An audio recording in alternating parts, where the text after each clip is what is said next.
오늘 하나님께서 우리에게 주신 말씀은 사무엘상 5장 1절에서 12절 말씀입니다. 봉독은 1절에서 6절만 하도록 하겠습니다. 블레셋 사람들은 하나님의 궤를 빼앗아서 에베네셀에서 아스돗으로 가져갔다. 블레셋 사람들은 하나님의 궤를 다곤 신전으로 가지고 들어가서 다곤 신상 곁에 세워놓았다. 그 다음 날 아스돗 사람들이 아침에 일찍 일어나서 보니 다곤이 주님의 궤 앞에 엎어져 땅바닥에 얼굴을 박고 있었다. 그들은 다곤을 들어서 세운 다음에 제자리에 다시 가져다 놓았다. 그 다음 날도 그들이 아침 일찍 일어나서 가보니 다곤이 또 주님의 궤 앞에 엎어져서 땅바닥에 얼굴을 박고 있었다. 다곤의 머리와 두 팔목이 부러져서 문지방 위에 나뒹굴었고 다곤은 몸통만 남아 있었다. 그래서 오늘날까지도 다곤의 제사장들과 다곤 신전에서 예배하는 사람들은 아스돗에 있는 다곤 신전에 들어갈 때 문지방 위를 밟지 않고 넘어서 들어간다. 주님께서 아스돗 사람들을 무섭게 내리치셨다. 주님께서 그들에게 악성 종양 재앙을 내리셔서 아스돗과 그 지역 사람들을 망하게 하셨다. 사무엘상 하나님 마음에 맞는 사람 7번째 시간입니다. 오늘 제목을 무능한 우상, 전능한 하나님 이렇게 지었습니다. 아마 이 제목에 대해서 이의를 제기하실 분은 많이 없으리라 생각합니다. 전능하신 하나님을 믿으십니까? 우상은 무능하다는 걸 여러분 믿으십니까? 네, 대부분 다 믿으시리라 생각하죠. 그러나 때때로는 정말 그러한가? 이 명제가 우리에게 실제가 되어지는가라고 했을 때는 사람마다 경험이 다르리라 생각합니다. 왜냐하면 어떤 분들에게는요, 하나님보다 재물이나 권력이나 그런 것들이 좀 더 하나님과 같이, 신과 같이 내가 의지할 만한 것 같이 느껴지는 때가 있기 때문에 그렇습니다. 지난주에 우리가 사무엘상 4장에서 살펴보았듯이 이스라엘 백성들이 패배를 합니다. 하나님 믿지 않는 블레셋 군대에 의해서 끔찍한 패배를 당하죠. 홈리와 비느하스 그리고 군대 3만 명이 전사를 하면서 게다가 하나님의 언약궤까지도 빼앗기고 맙니다. 그러니까 명백하게 하나님 백성의 패배요, 하나님의 패배처럼 여겨진다는 것이죠. 이 4장은 오늘날 기독교와 교회가 마치 영적 무능력 때문에 이 세상에게 저항할 수 없는 것과 같은 그런 모습을 보여주는 것이 사무엘상 4장의 모습입니다. 홈리와 비느하스로 대표되는 영적 리더십의 타락과 또한 그로 인해서 이스라엘 백성들의 우상 숭배로 인한 패배였습니다. 그러나 이런 이 영적인 블레셋의 공세는 지금도 계속되고 있어요. 한국만이 아니고 전 세계까지 퍼져 있습니다. 멕시코에 계신 한 분이 저에게 이메일을 보내주셔서 기도 부탁을 하셨습니다. 멕시코는 이미 동성애가 합법화되어 있어서 아빠만 2명, 엄마만 2명의 가정들이 점차 늘어나고 있다고 합니다. 여러분 생각해 보세요. 어느 아이에게는 평생 아빠란 개념이 없어집니다. 어느 아이에게는 평생 엄마란 개념이 없습니다. 그렇게 자라나야 되는 거예요. 그것이 보편화되고 있고, 또한 학교에 가면 학교에서는 하나님이 존재하지 않는다라고 가르치고, 어린 시절부터 피임을 가르쳐서 어떻게 성생활을 해야 되는지 가르치고 있습니다.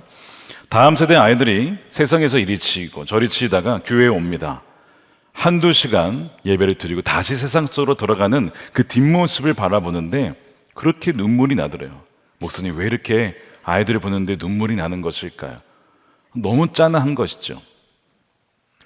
학교에서 당당히 나는 크리스천이야라고 말하면 참 고리타분한 애 왔네, 이런 식으로 아이들이 놀리기도 하고, 부모님의 하나님, 나의 하나님이라고 말하지 못하고 아직 하나님 만나지 못한 거예요. 그러다 보니까 나중에는요 이렇게 얘기하기도 한대요. 꼭 만나야 되나? 이러다가 성인이 되어서 신앙을, 아예 교회를 떠나버리는 그런 아이들을 보면서 목사님 어떻게 해야 할지 모르겠습니다. 너무나 두렵습니다. 기도해 주세요 라고 하면서도 동시에 목사님, 한국교회가 희망입니다. 한국교회가 살아있기에 살아있어야 하고, 그렇다면 우리에게 여전히 희망이 있는 것입니다. 그러면서 기도해 주신다라는 그런 이메일을 보내주셨어요. 여러분, 멕시코만이 아닙니다. 미국도 지금 그렇고요. 이제 한국도 그럴 위기에 처해져 있습니다. 그러니까 우리가 깨어 있어야 되고, 또 이 나라의 법을 만드는 분들을 위해서 기도해야 되고, 누구를 뽑아야 되는지 너무나 중요한 지금 기로에 서 있는 것입니다. 지금 세상은 또 블레셋이 마치 이기는 것처럼 보이는 그런 세상입니다. 블레셋은 이스라엘에 대해서 2차례 큰 승리를 거두고 하나님의 궤를 탈취했어요. 그리고 그것을 자신들이 섬기는 다곤 신이라는 그 신전에 하나님의 궤를 갖다 둡니다. 2절에 블레셋 사람들은 하나님의 궤를 다곤 신전으로 가지고 들어가서 다곤 신상 곁에 세워놓았다. 이 다곤이라고 하는 것은 블레셋의 주신입니다. 이 주신이란 표현은 여러 신들이 있지만 그 중에서 이 다곤이라고 하는 신을 주로 믿는다는 뜻입니다. 흥미롭게도 이 다곤이라고 하는 이 신은요, 가나안 땅에 사람들이 주로 믿었던 바알 신의 아버지입니다.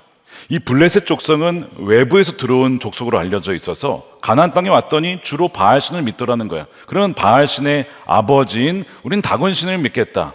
더 우월한 신 아니냐? 아마 그래서 이 다곤 신을 주신으로 믿었던 것 같아요. 이 다곤은 곡물의 신입니다.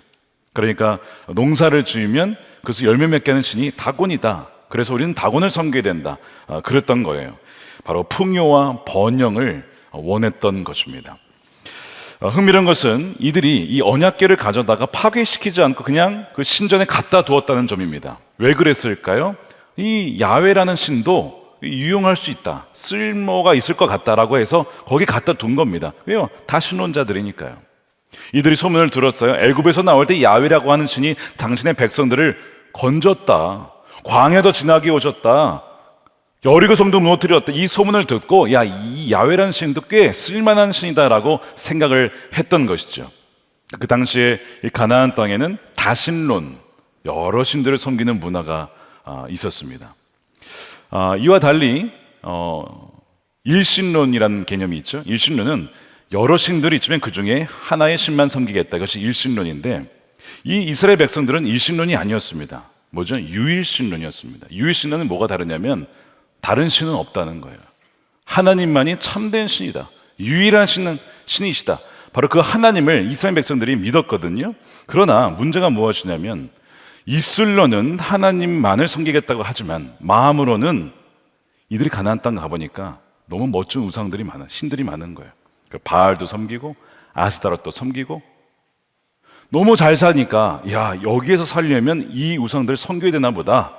그렇게 다른 우상까지 섬기게 된 거예요. 그래서 나중에 이제 우리가 7장에 살펴보겠지만 사무엘이 이스라엘 백성들에게 안타까워하면서 메시지를 전하는 것이 무엇이냐면 우상들을 없애야 된다라고 얘기를 하는 겁니다. 7장 3절이에요. 사무엘이 온 이스라엘 족속에게 말하였다.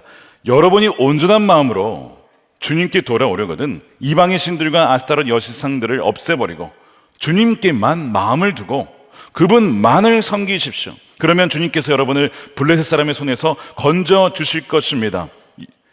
1차 전쟁에서 패배했을 때 이스라엘의 장로들은 그 패배의 원인을 잘못 파악했습니다. 언약궤가 없어서 졌다라고 생각한 거예요. 그러나 그것이 원인이 아니었어요. 사무엘은 이 패배의 원인을 정확하게 알고 있었어요.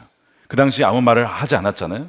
근데 원인은 정확히 알고 있었습니다. 뭐냐면 백성들이 온전한 마음으로 주님만을 섬기지 않았기 때문이라는 것입니다. 이 얘기는 그들이 하나님을 버렸다거나 하는 뜻이 아닙니다. 하나님 섬겼어요. 그런데 하나님도 섬기고 바알도 섬기고 아스타롯도 섬기고 많으면 많을수록 좋다라는 사실상 다신론자들이 되었던 것이죠. 혼합신앙이었던 것입니다. 바로 이것이 그들이 전쟁에서 패배한 원인이었습니다. 양다리를 걸치고 문어발식의 신앙을 가졌던 것, 바로 이것이 패배의 원인이었어요. 그러니까 여러분 꼭 기억하셔야 됩니다. 이스라엘이 패한 것은 블레셋이 너무 강해서 진 것이 아닙니다. 그리스도인들이 세상에 지는 것은 세상이 너무 강해서가 아니고 하나님만 섬기지 않고 하나님도 섬기고 우상도 섬기기 때문에 지는 것입니다. 그것이 바로 문제의 원인이었어요. 주님을 향한 이 초점이 흐려지고 두 마음을 품었기 때문에 그렇다는 거예요. 믿음이 약해졌기 때문입니다. 오직 하나님만 신뢰했던 이들은 승승장구했습니다. 하나님이 이기게 하셨어요. 그러나 하나님을 잊어버리고 하나님 말씀에 청정하지 않을 때에 자신의 능력과 경험과 재물을 하나님이 주신 복인데 어느덧 하나님이 주신 선물을 더 의지할 때, 신뢰할 때에 그들은 항상 패했다는 것이 이 성경의 역사고, 이것은 지금 우리의 삶에도 똑같이 적용된다는 것이죠. 그래서 하나님이 이스라엘을 떠난 것이 아니고, 그래서 패한 것이 아니라 그들이 하나님을 사실상 떠났기에 패하게 된 것입니다. 지금 우리의 삶은 어떨까요? 정말 내가 하나님만 섬긴다라고 여러분 그렇게 고백하실 수 있겠습니까? 그런 점에서 오늘날 젊은 세대가 지금 지난 10년간 거의 50%가 떠나갔다고 했잖아요. 지금 인터넷에 가보면 넷플릭스를 비롯해서 너무나 이 사람들을 유혹하는, 아이들을 유혹하는 이런 것이 많아서 신앙을 버린다라고 보면 안 된다는 것입니다. 원래 세상은 그렇게 예전이나 지금이나 똑같았어요. 예전에 이런 시대가 있었다고 하면, 처음에 TV 나왔을 때 이제 교회는 망했다. TV가 나왔는데 왜 사람들이 교회 가겠냐? 극장이 오픈했을 때 극장 가면 이제 극장과 경쟁해야 된다. 그런 시대가 있었대요. 항상 시대는 그런 식으로 다른 방식으로 나타나겠지만 사실 본질은 똑같은 거예요. 세상은 변한 것이 없는데 변질된 것은 바로 교회고 하나님의 백성이에요. 그의 마음이, 중심이 바뀐 것입니다. 그래서 백성들이 하나님 백성답게 살지 못하고 교회가 교회답지 못하여서, 그래서 세상과 똑같이 교회도 하나님 백성들도 바알과 아스다롯에 기웃거리며 굽신거리며 권력과 돈을 쫓아, 그것이 바로 패배의 원인이 된 것입니다. 번영도 권력도 결코 신이 될 수 없지요. 하나님이 주시는 거예요. 권력을 주셔서 그걸 가지고 다스리라, 내 뜻대로 통치해라 라고 주시는 것이고, 재정도 내 뜻대로 흘려보내라, 주인의 뜻에 따라 사람들을 섬겨라 라고 주시는 것인데, 어느덧 그것이 신이 되어버리는 이 세상을 우리가 살고 있는 거예요. 하나님께서 이 애굽에 종살이하던 백성들을 건져주셨어요. 그리고 신의 산으로 데려와서 모세를 통하여서 십계명을 주십니다. 마틴 루터가 이런 얘기를 했습니다. 십계명을 온전히 아는 사람은 성경 전체를 아는 것이다. 왜냐하면 바로 이 십계명에 하나님을 이렇게 사랑해야 된다, 이웃을 이렇게 사랑해야 된다, 이 두 가지 대명령이 다 그 십계명에 들어가 있거든요. 그래서 이 십계명이라고 하는 것은 뭐냐면, 하나님께 속한 백성들이 이 세상에 살면서 이 세상과 또한 다르게 살아가는 하나님 나라의 백성들의 삶의 방식이 이런 것이다 라고 보여주는 것이 십계명입니다. 하나님은 직접 써주셨어요. 그런데 그 중에서도 가장 중요한 것이 여러분 첫 번째 계명이죠. 첫 번째 계명이 뭐죠? 성경이 있으시면 뒷페이지를 쳐보시면 십계명이 있습니다. 십계명의 첫 계명, 자, 출애굽기서 20장 3절 말씀을 함께 읽겠습니다. 시작. 너희는 내 앞에서 다른 신들을 섬기지 못한다. 이게 첫 번째입니다. 처음부터 하나님만을 섬겨야 된다라고 하는 것이 가장 중요한 거예요. 하나님을 사랑한다면, 하나님을 정말 내가 유일하게 사랑한다면 다른 연인 유혹받아서 사랑하면 안 되죠. 그런 건 사랑하는 것이 아닙니다. 근데 여러분 이 구절을 잘 보시면요, 질문을 가지셔야 돼요. 다른 신들이라는 표현이 있습니다. 다른 신들이라고 하는 것은 하나님이 혹시 다른 신들의 존재를 인정하시는 건가? 라고 하는 질문입니다. 제가 군대에 있을 때에 예수님을 믿지 않으셨던 참모장님 대령께서 군종 참모님이셨던 소령 목사님께 질문을 던진 것을 제가 옆에서 들었습니다. 이런 질문이었습니다. 군종 참모님, 목사님, 저는 믿지 않지만 십계명에 보면 첫 번째 계명이 나 외에 다른 신들을 섬기지 말라라고 되어 있는데, 그 말은 하나님도 다른 신들의 존재를 인정한 것 아닙니까? 누군가가 믿지 않는 분이 이런 질문을 여러분들에게 하신다면 여러분은 어떻게 대답하시겠습니까? 다른 신들의 그러네. 여러분 이렇게 하시면 안 됩니다. 그러니까 여러분 오늘 잘 들으셨다가 혹시 이런 질문 들으시면 대답할 수 있게 되기를 원합니다. 사실 그냥 읽어보면 하나님께서 다른 신들의 존재를 인정하는 것처럼 보여. 그런 뉘앙스를 풍깁니다. 그래서 이 질문을 이렇게 바꿀 수가 있어요. 다른 신들은 정말 그 존재는 없던 무엇인가, something인가, 아니면 이름은 있지만 아무것도 아닌 nothing인가? 이 질문을 바꿔볼 수가 있어요. 성경은 분명하게 정답을 얘기를 합니다. 뭐냐면 우상은 아무것도 아니다, nothing이라고 얘기를 해요. 예레미야서 10장 5절에 그것들, 우상들은 논에 세운 허수아비와 같아서 말을 하지 못한다. 걸어다닐 수도 없으니 늘 누가 메고 다녀야 한다. 그것들은 사람에게 재앙을 내릴 수도 없고 복을 내릴 수도 없으니 너희는 그것을 두려워하지 말아라. 아무것도 아니다. 왜 우상에게 절을 하고 우상을 의지하냐? 이게 무슨 신이냐? 사람들이 들고 다녀야 돼요. 그렇지만 움직일 수도 없는 것이 무슨 신이냐 이거죠. 고린도 교회 성도들에게도 이슈가 있었습니다. 우상에게 바쳐진 고기를 먹어야 됩니까? 제사상에 있는 고기를 먹어야 됩니까? 뭐 이런 질문들이었어요. 사도 바울이 이런 대답을 하죠. 두 가지 얘기를 합니다. 하나는 손님으로 초대받았을 때 이 고기가 우상에게 바쳐진 것이라고 모르면 그냥 먹어라. 왜냐? 우상은 아무것도 아니기 때문이다. 이런 얘기를 하세요. 자, 고린도전서 8장 4절이죠. 우상에게 바친 고기를 먹는 일을 두고 말하면 우리가 알기로는 세상의 우상이란 것은 아무것도 아니고 오직 하나님 한 분밖에는 신이 없습니다. 아무것도 아니라는 거예요. 그런데 바쳐진 것을 알았다면 먹으면 안 된다. 이건 왜 그럴까요? 귀신의 존재가 있기 때문에 그렇습니다. 귀신에게 바쳐진 걸 먹으면 안 된다. 그러니까 지금 이 사도 바울도 우상은 아무것도 아닌데 사실 그 어떤 것이라고 얘기를 하는 거예요. 분명히 성경은 우상은 아무것도 아니지만 사람들에게는, 어떤 사람들에게는 우상이 아무것도 아닌 것이 아닌 것이기 때문에, 아닌 것이 아닌 것처럼 여겨지기 때문에 신들처럼 보인다는 거예요. 하나님이 의도 말씀하실 때는 그렇게 신들처럼 여겨지는 다른 신들, 가짜야, 아무 힘이 없어, 나만을 섬겨야 돼, 속지 마, 이 말씀을 첫째 계명으로 우리에게 주신 것이죠.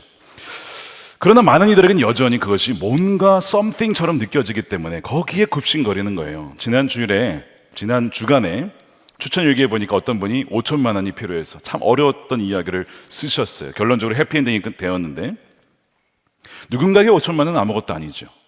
근데 많은 분들에게 5천만 원은 큰 돈입니다. 근데 그것이 5억이라고 생각해 보세요. 50억, 500억이라고 생각해 보세요. 커지면 커질수록 돈이라는 것은요, 힘입니다. 돈은 권력이에요. 파워가 있습니다. 우리 문제를 해결할 수 있는 힘이 거기 있다고요. 그러니까 사람들이 이거 뭐 something인데 거기에 신과 같은 어떤 영향력을 느끼는 거예요. 그러니까 이 돈을 숭배하게 되는 것입니다. 그래서 예수님께서 돈을 그냥 돈이라고 하지 않았어요. 돈은 영향력이 있다. 마치 영적인 존재다. 그래서 마치 만몬의 신, 즉 돈의 신이라고 표현했어요. 진짜 신이 아니라 신처럼 여겨지는 그런 우상이라는 거죠.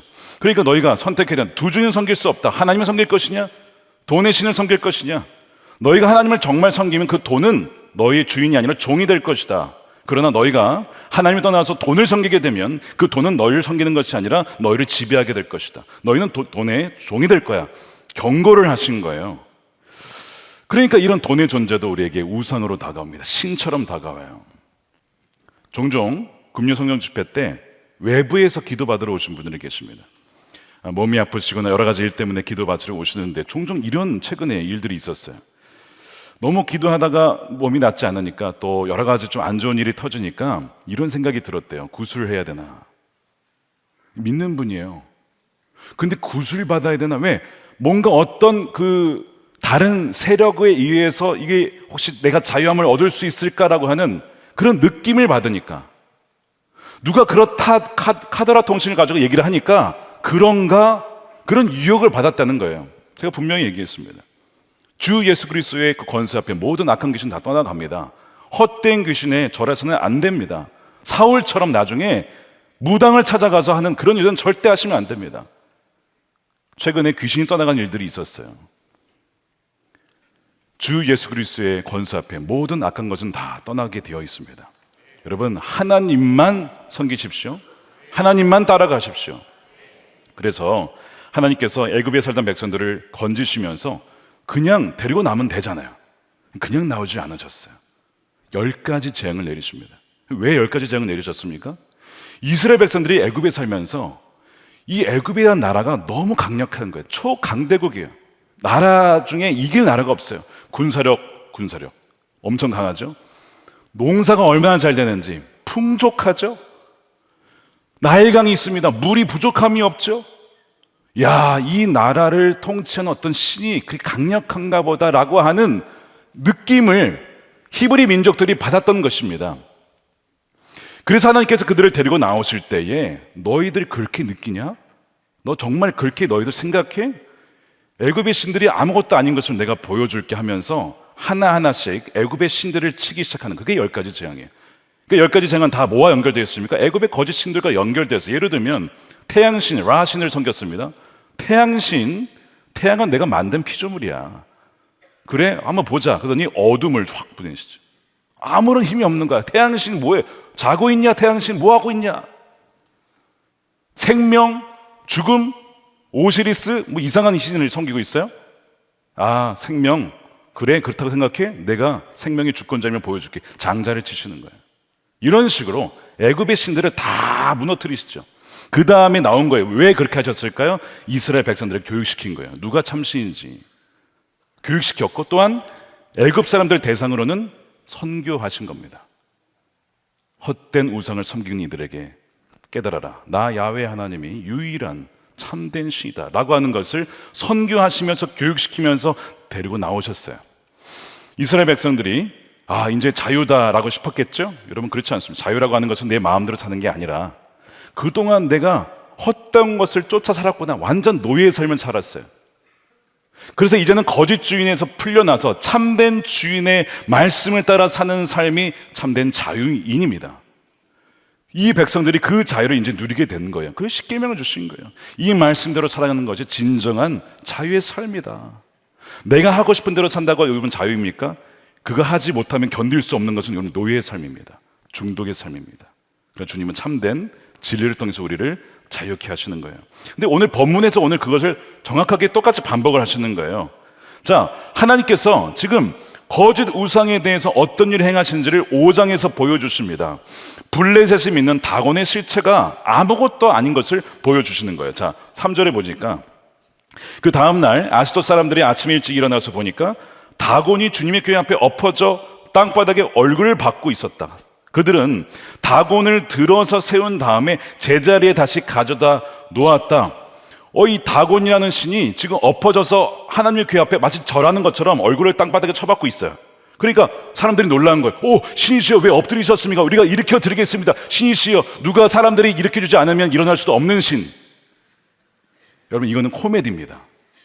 하나님의 유머입니다. 하나님의 웃으심이에요. 야, 사람들이 부축하지 않으면 일어날 수도 없고 말도 못해요. 신이시 어떤 일입니까? 말도 못해요. 그런 신을 섬기고 있다는 것을 풍자하시는 것이죠, 하나님이. 다음날 또 됐어요. 근데 비싼 일이 또 벌어졌어요. 4절에 그 다음날도 그들이 아침 일찍 일어나서 가보니까 다곤이 또 주님의 궤 앞에 엎어져서 땅바닥에 얼굴을 받고 주님께 절을 하고 있어요. 다곤의 머리와 이번에는 두 팔목이 부러져서 문지방 위에 뒹굴었고 다곤은 몸통만 남아 있었습니다. 신이시여, 또 엎어지셨네요. 저희가 다시 일으켜드리겠습니다. 근데 이번에는요, 목과 팔이 잘렸어요. 손목이. 이 무슨 상징이냐? 참 잔인하게도 당시 고대 근동에 우리나라도 마찬가지였어요. 이기는 나라가 상대방의 머리와 손을 전리품으로 가져가는 거예요.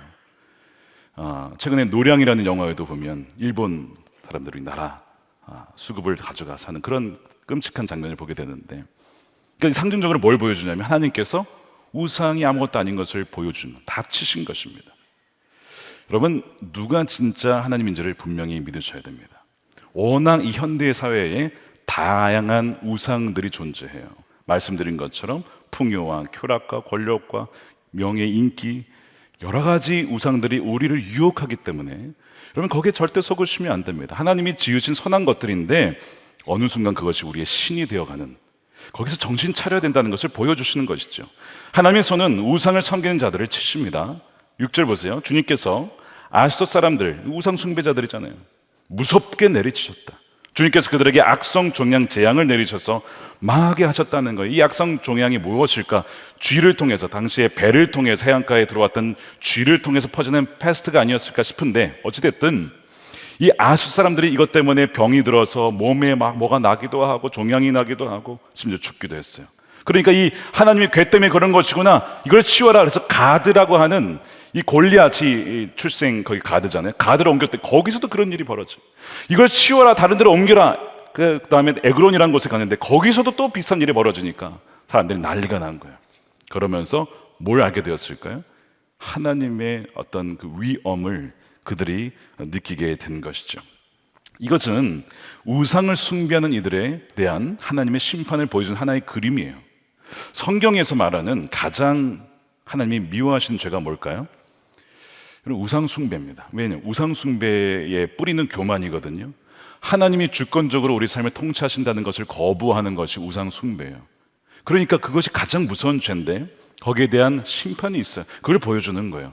요한계시록 21장 8절에 보면 지옥이 나옵니다. 둘째 사망이라고 하면서 이 불못에 던져지는 사람들이 나와요. 근데 누구냐면 끝까지 우상 숭배를 회개하지 않는 이들, 끝까지 거짓말하는 사람들, 끝까지 하나님이 아니라 다른 우상을 섬기는 음행하는 자들이 불못에 던져집니다.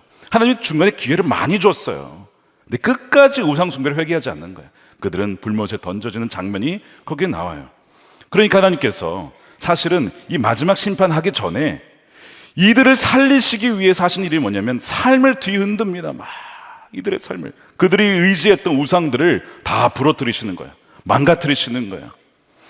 치시는 것입니다. 이렇게 하시는 이유는요, 죽이고자 하는 게 아니라 그들도, 즉 이 블레셋 사람들도 하나님의 백성, 잃어버린 백성이기 때문에 돌아와야 된다. 하나님은 그것을 사실은 선교하고 계시는 겁니다. 실제로 나중에 우리가 보겠지만 다윗의 장군들 중에 여러 출신들이 있었어요. 다윗은요, 사람들을 품었습니다. 다양한 사람들을 품었어요. 누구마저 품었냐면 블레셋 사람들마저도 받아들입니다. 그 중에 이때라고 하는 장수가 있어요. 이 사람은 참 신실한 사람이에요. 나중에 이제 그의 아들 압살롬이 다윗에게 반역을 하죠. 그래서 다윗이 도망을 가게 됩니다. 이때에 이 다윗이 이때라고 하는 장수에게 너는 나 쫓아오면 안 된다. 나는 죽을 줄도 몰라. 하나님 나를 심판하셨거든. 그러니까 너는 블레셋 출신이지. 너의 고향으로 돌아가라. 너 살아야 돼. 참 다윗이 마음이 따뜻하죠. 그런데 이때가요, 안 가는 거예요. 저는 다윗 왕을 떠나지 않겠습니다. 끝까지 우리 블레셋 600명 군사가 있었거든요. 같이 가겠다는 거예요. 죽을 수도 있는데 이렇게 신실한 장수였습니다. 그때 그가 안 가겠다고 하면서 하는 고백이 있어요. 이런 고백이었습니다. 주님께서 확실히 살아계시고 왕도 확실히 살아계심을 두고 맹세합니다. 제가 떠나지 않겠습니다. 근데 시작의 고백이 주님께서 확실히 살아계십니다. 자, 누구의 고백이라고? 이것이 블레셋 사람의 고백이에요. 이때가 블레셋에서 쫓겨났다라고 기록이 되어 있습니다. 왜 쫓겨난지는 모르겠는데 어쩌면 하나님을 믿었기 때문에 쫓겨난지도 몰라요. 분명한 것은 그가 살아계신 주님을 믿었다는 것, 믿음의 남자였다는 것입니다. 하나님이 살아계시기 때문에 어느 순간 인생에 살다가 다곤이라고 하는 것이 이게 아무것도 아니구나, 헛된 우상을 우리가 섬기고 있었구나 깨닫고 하나님 백성에 합류하여서 다윗과 같이 그 나라를 섬긴, 주님을 섬긴 그 장수가 된 겁니다. 그 따라간 사람이 600명이었다는 거예요.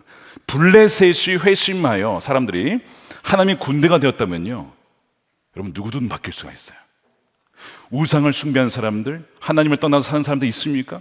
여러분 누구든지 하나님의 은혜 가운데 살아계신 하나님을 만날 수 있다는 것을 믿으시길 축복합니다. 오늘 우리 영상 광고 봤죠? 사랑을 심었는데 생명이 안 피어나는 것 같아. 막 실망하다가 때가 되니까 생명이 피어나잖아요. 이때가 바로 그런 사람이었던 것입니다. 하나님께서는 이 블레셋 사람들마저도 살리시기 위해 사실 거기서 누가 참된 시인지를 보여주신 거예요. 근데 하나님은요, 우리의 역사, 인간의 역사를 보게 되면 계속 역사에서 이 다곤이라고 하는 신상을 계속 무너뜨리셨습니다. 이런 겁니다. 19세기 말에 이제 계몽주의가 발전하면서 과학도 이성도 발전하면서 야, 이제는 우리의 어떤 힘으로 이 유토피아를 건설할 수 있어. 이제 우리가 이 신이라는 것은 죽은 거야. 이거 뭐 만들어진 신 아닌가. 이런 식으로 사람들이 믿기 시작했습니다. 그러고 나서 20세기 되자마자 터진 것이 1차 세계대전이었어요. 인간의 선함만을 믿었던 사람들이 충격을 받습니다. 인간이 이렇게 악하다고? 인간의 본성이 교육으로 해결이 안 된다고? 그게 1차 세계대전의 충격이었어요. 하나님이 그 이성이라고 하는 인간의 어떤 그 우상 삼은 것을 무너뜨린 거죠. 다곤의 목을 부러뜨리신 겁니다. 그 다음에 이제 경제적으로 다시 안정화되면서 한 20년간 번영을 하다가 또 사람들이 이제 하나님 없이도 우리는 살 수 있다라고 하는데 빵 터진 것이 1929년 검은 화요일 10월 달에 미국에서 주가가 폭락을 합니다. 다 그냥 종이더미가 돼버리고 맙니다. 그래가지고 12년간 참 어려운 시기를 겪게 돼요. 또 하나님께서 다곤을 쓰러뜨리셨어요. 시간이 지납니다. 냉전 시대가 지나가고 세계화 시대의 붐이 일어나죠. 그러다가 2007년에 미국의 서브프라임 모기지 사태. 땅과 부동산 건물이 있으면 이제는 우리는 거의 신같이 살 수 있다라고 믿었던 이들이 완전히 하루아침에 그걸 다 날려버립니다. 그러니까 하나님께서는 번영이라고 하는 다곤의 목과 손을 그때도 또한 무너뜨리시는 거예요. 하나님께서는 주기적으로 정기적으로 사람들이 다곤의 신이다, 야 엄청나다라고 믿는 그 대상을 무너뜨리세요. 그것이 하나님의 손길이라는 것을 우리는 알아차려야 됩니다. 이것이 무너지는 것이구나, 헛된 것이구나, 이거는 그냥 도구로 삼아야지 절대 의지할 대상이 아니구나. 하나님은요 만몬의 얼굴을 땅에 쳐 박으시는 거예요. 그래서 하나님께서 하시는 것은 자신을 드러내면서 선교하시는 거죠. 하나님 홀로 지금 열일하시죠. 백성들 하나도 없는데도, 이스라엘 백성들이 없지만 그 적진에서 혼자 다 하시잖아요. 누가 옮겨주지 않아도 알아서 다 해주고, 그런 일들을 지금 보여주고 계신 것이죠. 그러면서 나만 믿어라, 나만 신뢰해라, 헛된 우상들을 다 버리라고 말씀하는 거예요. 여러분 창세기 3장에 마귀의 유혹의 본질 무엇이냐면 이런 거였습니다. 너 하나님처럼 될 수 있어, 그거였잖아요. 이거 먹으면 하나님과 같이 선악을 분별할 전자가 될 거야. 마귀의 유혹은 지금도 마찬가지입니다. 너가 이번 일만 성공하면 뭐가 될 수 있어, 썸씽이 될 수 있어, 너 이것만 성취하게 되면 너 이렇게 될 거야. 이게 마귀의 속삭임 중에 하나입니다. 그래서 마치 우리가 하나님을 떠나서도 살 수 있는 것 마냥 유혹하는 거예요. 그런데 하나님께서 그때마다 어떻게 하시죠? 너희들 그렇게 생각하냐? 창조주와 피조물의 차이를 내가 명확하게 보여줄게. 그 명확한 선을 보여주시는 거예요. 정말 안타깝게도 우리가 코로나 기간 사랑하는 분들을 많이 잃었어요. 장례식 때 참여하지도 못한 가족들도 많습니다. 아픈 기간 우리가 지났잖아요. 근데 그때 우리가 깨달은 게 뭐죠? 인간이 이렇게 약하구나. 전염병 하나로 우리가 모이지도 못하고 나가지도 못하고, 야 이렇게 우리가 연약한 존재인가라고 하는 것을 그때 잠시 깨달았습니다. 하나님께서 우리 인간이라고 하는 것이 얼마나 연약한지, 또 우상이 얼마나 무능한지를 보여주신 거예요. 하나님께서는요 지금 우리에게도, 하나님을 믿는 백성들에게도 비슷한 일을 하십니다. 우리 삶을 흔드세요.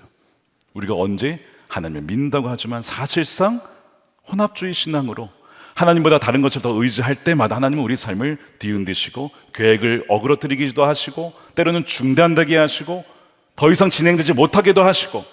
정신 차려라, 너 누구를 의지하는 거냐, 지금 누구를 보고 있는 거냐 하시면서 다곤신을 무너뜨리시는 것, 여러분 우리가 그렇게 알아차릴 수 있는 분별력이 있게 되기를 축복합니다. 여러분 아셔야 된다는 거예요. 주님은요 질투하시는 하나님입니다. 거룩하신 분이라서 우리가 하나님 외에 다른 신을, 다른 우상을 섬기는 것을 용납하지 않으세요. 우리 너무 사랑하시기 때문에 그래요. 그래서 우리가 하나님 백성으로 살 일은 다곤을 쫓아내는 것뿐만 아니라, 우상을 쫓아내는 것뿐만 아니라 하나님만을 섬기고 하나님을 마음 다해 의지하는 것입니다. 이것이 우리가 승리하는 비결이에요. 세상에 강해서, 블레셋에 강해서 우리가 진 게 아니고 우리가 하나님만을 의지하지 않았기 때문에 진 것입니다. 그러므로 여러분 꼭 기억해야 될 것은, 세상은 우리보다 강할지 모르지만 하나님께 세상은 아무것도 아닙니다. 요한일서 4장 4절 말씀을 기억하십시오. 함께 읽겠습니다. 시작. 자녀들아 너희는 하나님께 속하였고 또 또 그들을 이기었나니 이는 너희 안에 계신 이가 세상에 있는 자보다 크심이라. 아멘이죠. 우리 안에 계신 주님이 그 세상의 그 어떤 세력보다 비교할 수 없이 크다는 것을 잊지 말라는 거예요. 우리가 오늘 성찬을 받으면서 주님이 뭐라고 하십니까? 나를 기억하라고. 나를 기억해라. 왜 나를 잊었냐? 너의 삶의 현장에서 비즈니스 할 때, 계약할 때, 누구를 만날 때 왜 나를 잊느냐? 마치 나 외에 다른 신이 있는 것처럼 왜 그 우상들을 의지하려 하느냐? 나를 잊지 말라라고 오늘 성찬을 통해서 다시 한번 깨우쳐 주신 것입니다. 왜요? 우리 안에 누가 계시다고요? 살아계신 주님이 우리와 함께 계시니까, 성령으로 함께 계시니까 두려워 말아라, 염려하지 말아라고 분명하게 우리에게 말씀을 하고 계시는 거예요. 그러므로 우리가 여기 성찬을 받겠는데요, 우리 이렇게 기도했으면 좋겠습니다. 첫 번째, 주님, 우리가 하나님을 사랑한다고 하면서 다른 우상을 동시에 섬기려 했던 죄를 이 시간 회개합니다. 우리를 용서해 주십시오. 우리 회개했으면 좋겠고, 두 번째는요, 내 안에 성령으로 오신 주님이 내 삶을 다스리고 계심을, 그러므로 세상에 있는 블레셋보다 크시다, 참된 하나님, 다고는 아무것도 아니며 참된 하나님, 바로 주님이 진정한 신이심을 고백하며 나의 삶을 다시 한번 주님께 의탁합니다. 주님, 내 삶을 다스려 주시옵소서. 우리 함께 고백하면서 우리 성찬을 받도록 하겠습니다. 기도하겠습니다. 오늘 우리에게 주시는 하나님의 말씀은 사무엘상 6장 1절로 21절 말씀입니다. 봉독은 1절, 2절, 6절에서 13절, 그리고 19절에서 21절 하도록 하겠습니다. 주님의 궤가 블레셋 사람의 지역에 머무른 지 7달이 되었을 때의 일이다. 블레셋 사람들이 제사장들과 점쟁이들을 불러놓고 물었다. 우리가 이스라엘 신의 궤를 어떻게 해야 좋겠습니까? 우리가 그것을 어떤 방법으로 제자리에 돌려보내야 하는지 알려주십시오. 왜 여러분은 이집트 백성과 이집트의 왕 바로처럼 고집을 부리려고 합니까? 이집트 사람이 이스라엘 사람을 가게 한 것은 주님께서 그들에게 온갖 재앙을 내리신 뒤가 아니었습니까? 그러므로 이제 새로 수레를 하나 만들고 아직 멍에를 메어본 일이 없는 어미소 2마리를 끌어다가 그 수레에 메우고 그 송아지들은 떼어서 집으로 돌려보내십시오. 그런 다음에 주님의 궤를 가져다가 그 수레에 싣고 여러분이 궤를 가져온 허물을 벗으려면 속건제물로 보내는 금으로 만든 물건들은 작은 상자에 모두 담아 궤 곁에 두고 그 소 2마리가 가고 싶은 대로 수레를 끌고 가도록 하십시오.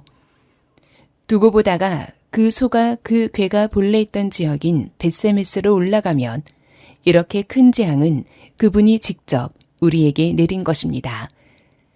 그러나 소가 다른 곳으로 가면 그것은 그분이 우리를 친 것이 아니라 우리가 우연히 그런 재앙을 당한 것임을 알 수 있습니다.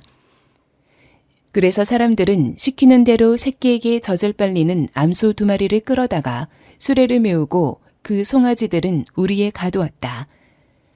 수레에는 주님의 궤를 싣고 금지와 그들의 악성종양 모양을 분떠서 만든 물건들도 상자에 담아 실었다. 그 암소들은 벳세메스 쪽으로 가는 길로 곧장 걸어갔다. 그 소들은 큰 길에서 오른쪽으로나 왼쪽으로나 벗어나지 않고 울음소리를 내면서 똑바로 길만 따라서 갔고 그 뒤로 블레셋 통치자들이 벳세메스의 경계까지 따라서 갔다. 그때 벳세메스 사람들은 들에서 밀을 베고 있다가 고개를 들어 궤를 보고는 기뻐하였다. 그때 벳세메스 사람들이 주님의 궤 속을 들여다보았기 때문에 주님께서는 그 백성 가운데서 5만 70명이나 쳐서 죽이셨다. 주님께서 그 백성을 그렇게 크게 치셨기 때문에 그들은 슬피 울었다. 벳세메스 사람들이 말하였다.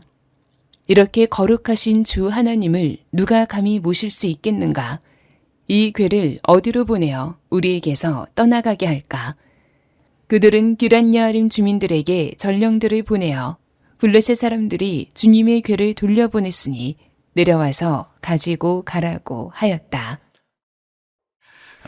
저는 이번에 캔자스시티를 거쳐서 달라스, 그리고 워싱턴 DC, 그리고 필라델피아를 갔다가 다시 DC로 해서 돌아오게 되었습니다. 참 많은 여정이었는데 은혜가 참 많았습니다. 하나님께서 왜 보내셨는지, 왜 이때 보내셨는지를 알게 됐어요. 하나님 정말 정확하신 분이십니다.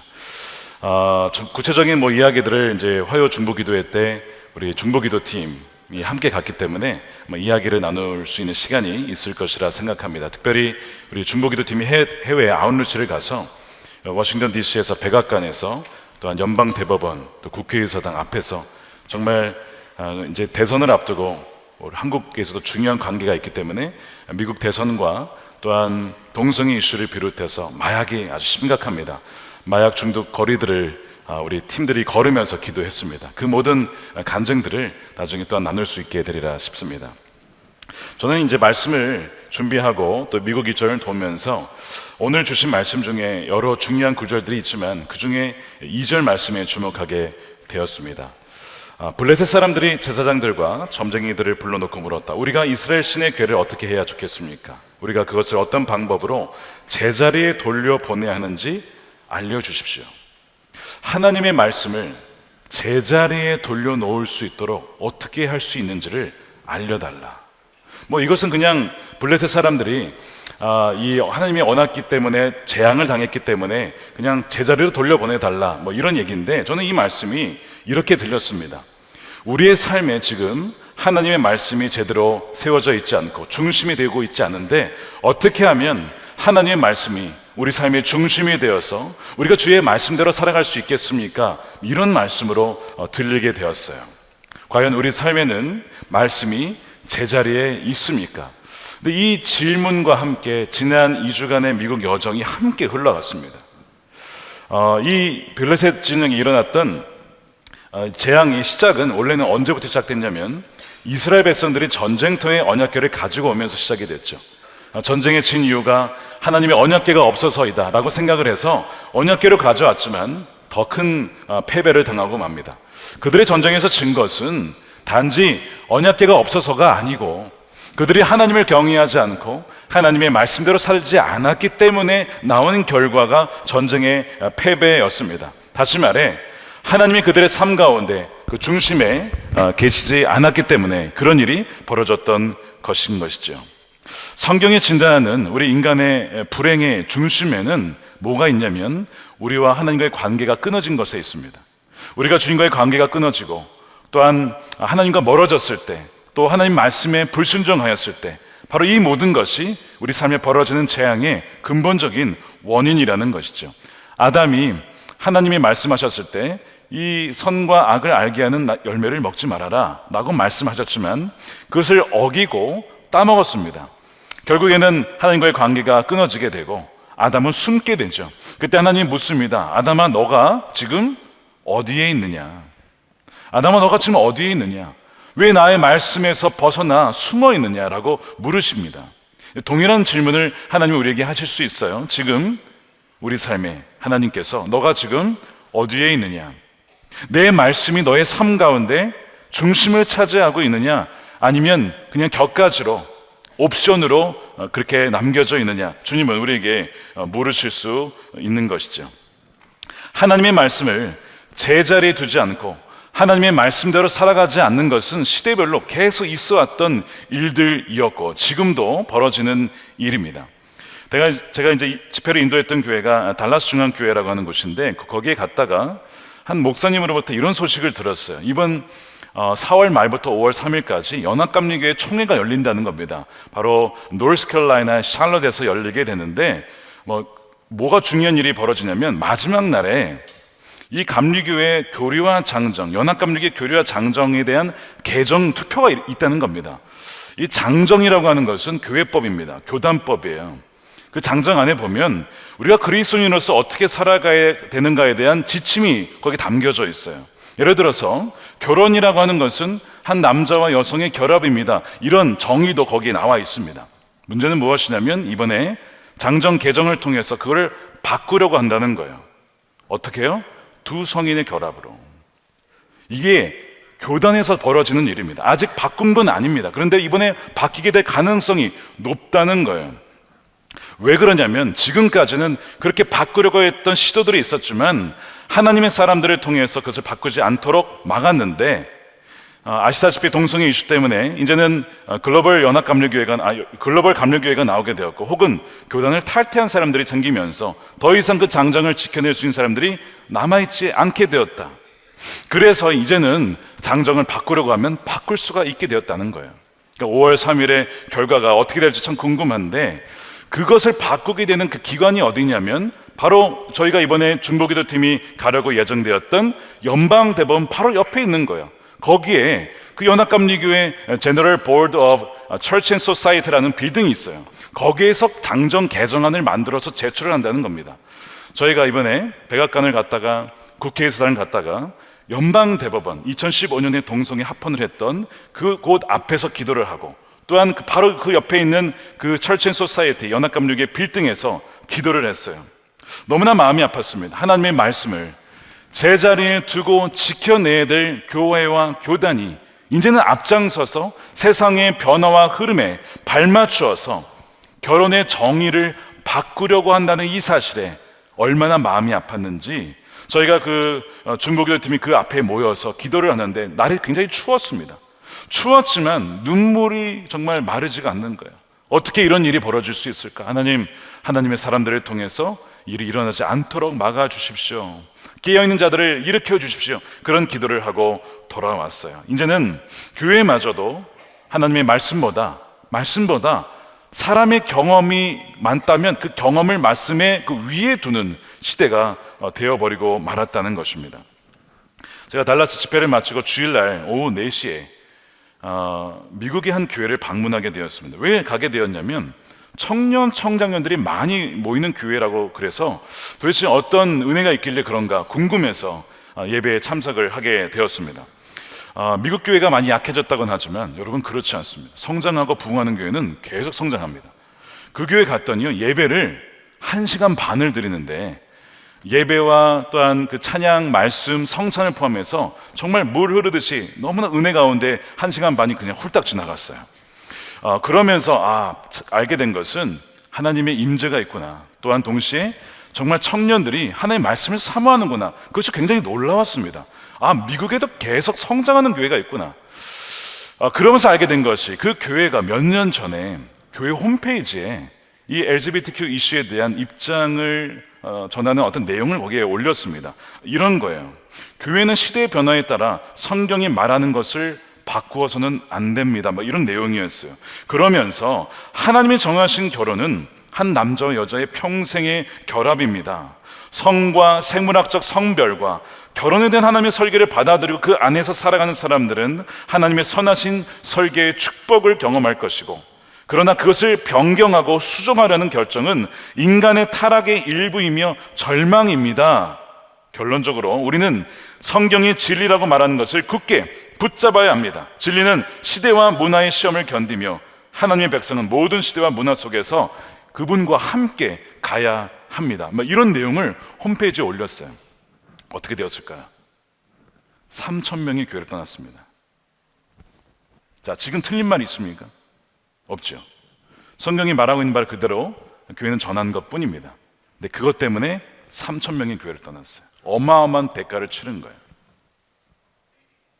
그런데 그 이후에 오히려 그 입장을 발표한 교회, 성경적인 교회고 복음적인 교회고 정말 하나님 진리를 지키려는 교회구나 라고 해서 또 한 3,000명 정도가 새로 들어왔습니다. 그러면서 계속 성장을 하는 거예요. 이제 연합감리교회에서 나오게 되면서 글로벌 감리교회가 생겼는데요, 여러 가지 제한사항이 있었어요.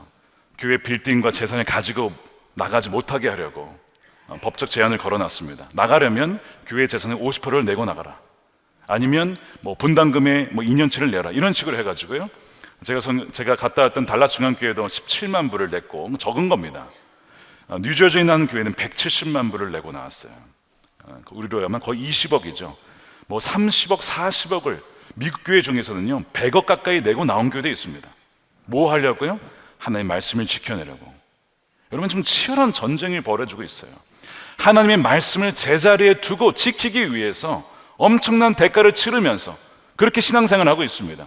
제가 캔자스시티에 갔더니 제가 그전에 섬겼던 교회에 미국 교회 회장들이 와서 예배를 드리는 거예요. 무슨 일인가 봤더니 그 교회가 동성애를 지지하는 바람에 결국에는 나오게 된 거예요. 빌딩을 다 버리고 두고 나온 거예요. 가지고 나올 수가 없어서 사람들만 나왔습니다. 갈 데가 없으니까 제가 전에 섬겼던 교회에서 빌딩을 빌려서 예배를 같이 드리고 있는 거예요. 그렇게 해서라도 하나님과 함께하고 진리의 말씀을 지키고자 많은 분들이 고생을 하면서 대가를 치르면서 그렇게 살아가고 있습니다. 하나님은요, 이 어두운 시대에도 하나님의 백성을 포기하지 않습니다. 하나님께서는 계속 하나님 백성들에게 찾아오시고 또한 그렇게 살아갈 수 있도록 힘을 주시는 분이십니다. 자, 오늘 말씀에 다시 돌아가게 되면 이 언약궤가 블레셋 진영에 7개월 정도 있었습니다. 여기에서 계속 재앙이 벌어지니까 이 블레셋 사람들이 이것을 다시 이스라엘 땅으로 보내고자 이제 머리를 짜냅니다. 그러면서 한 가지 테스트를 하고 싶었어요. 우리 땅에서 벌어진 재앙들이 하나님이 내리신 것인지 아니면 우연히 벌어진 것인지를 한번 알아보고 싶었습니다. 그러면서 불가능한 세팅을 만들어냅니다. 뭐냐면 이 언약궤를 새 수레에 실은 다음에 그 다음에 한 번도 멍에를 메어보지 않은 소에게 이스라엘 땅으로 가게 하는 겁니다. 그러면 그 소가, 그 메어본 적이 없는 소가 어떻게 그 끌고 가겠습니까? 말이 안 되죠. 또한 그 소가 암소예요. 새끼 소가 있습니다. 새끼 소를 떼어놓고 끌고 가게 하는 거예요.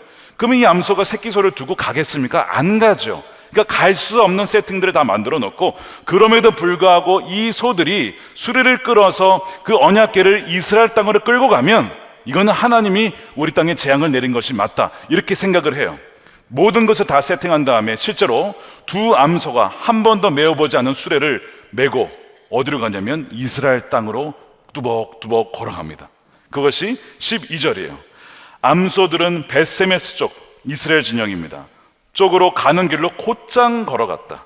그 소들은 큰 길에서 오른쪽으로나 왼쪽으로나 벗어나지 않고 울음소리를 내면서 똑바로 길만 따라서 갔고, 한 번도 메어보지 않은 이 암소들이 수레를 끌고 가서 게다가 새끼들을 두고 울면서 그 진영으로 간다는 것은 이거는 하나님이 행하시는 것이고, 지금까지 우리 블레셋 진영이 일어났던 재앙들은 다 하나님이 행하신 것이구나, 그렇게 판명이 된 거예요.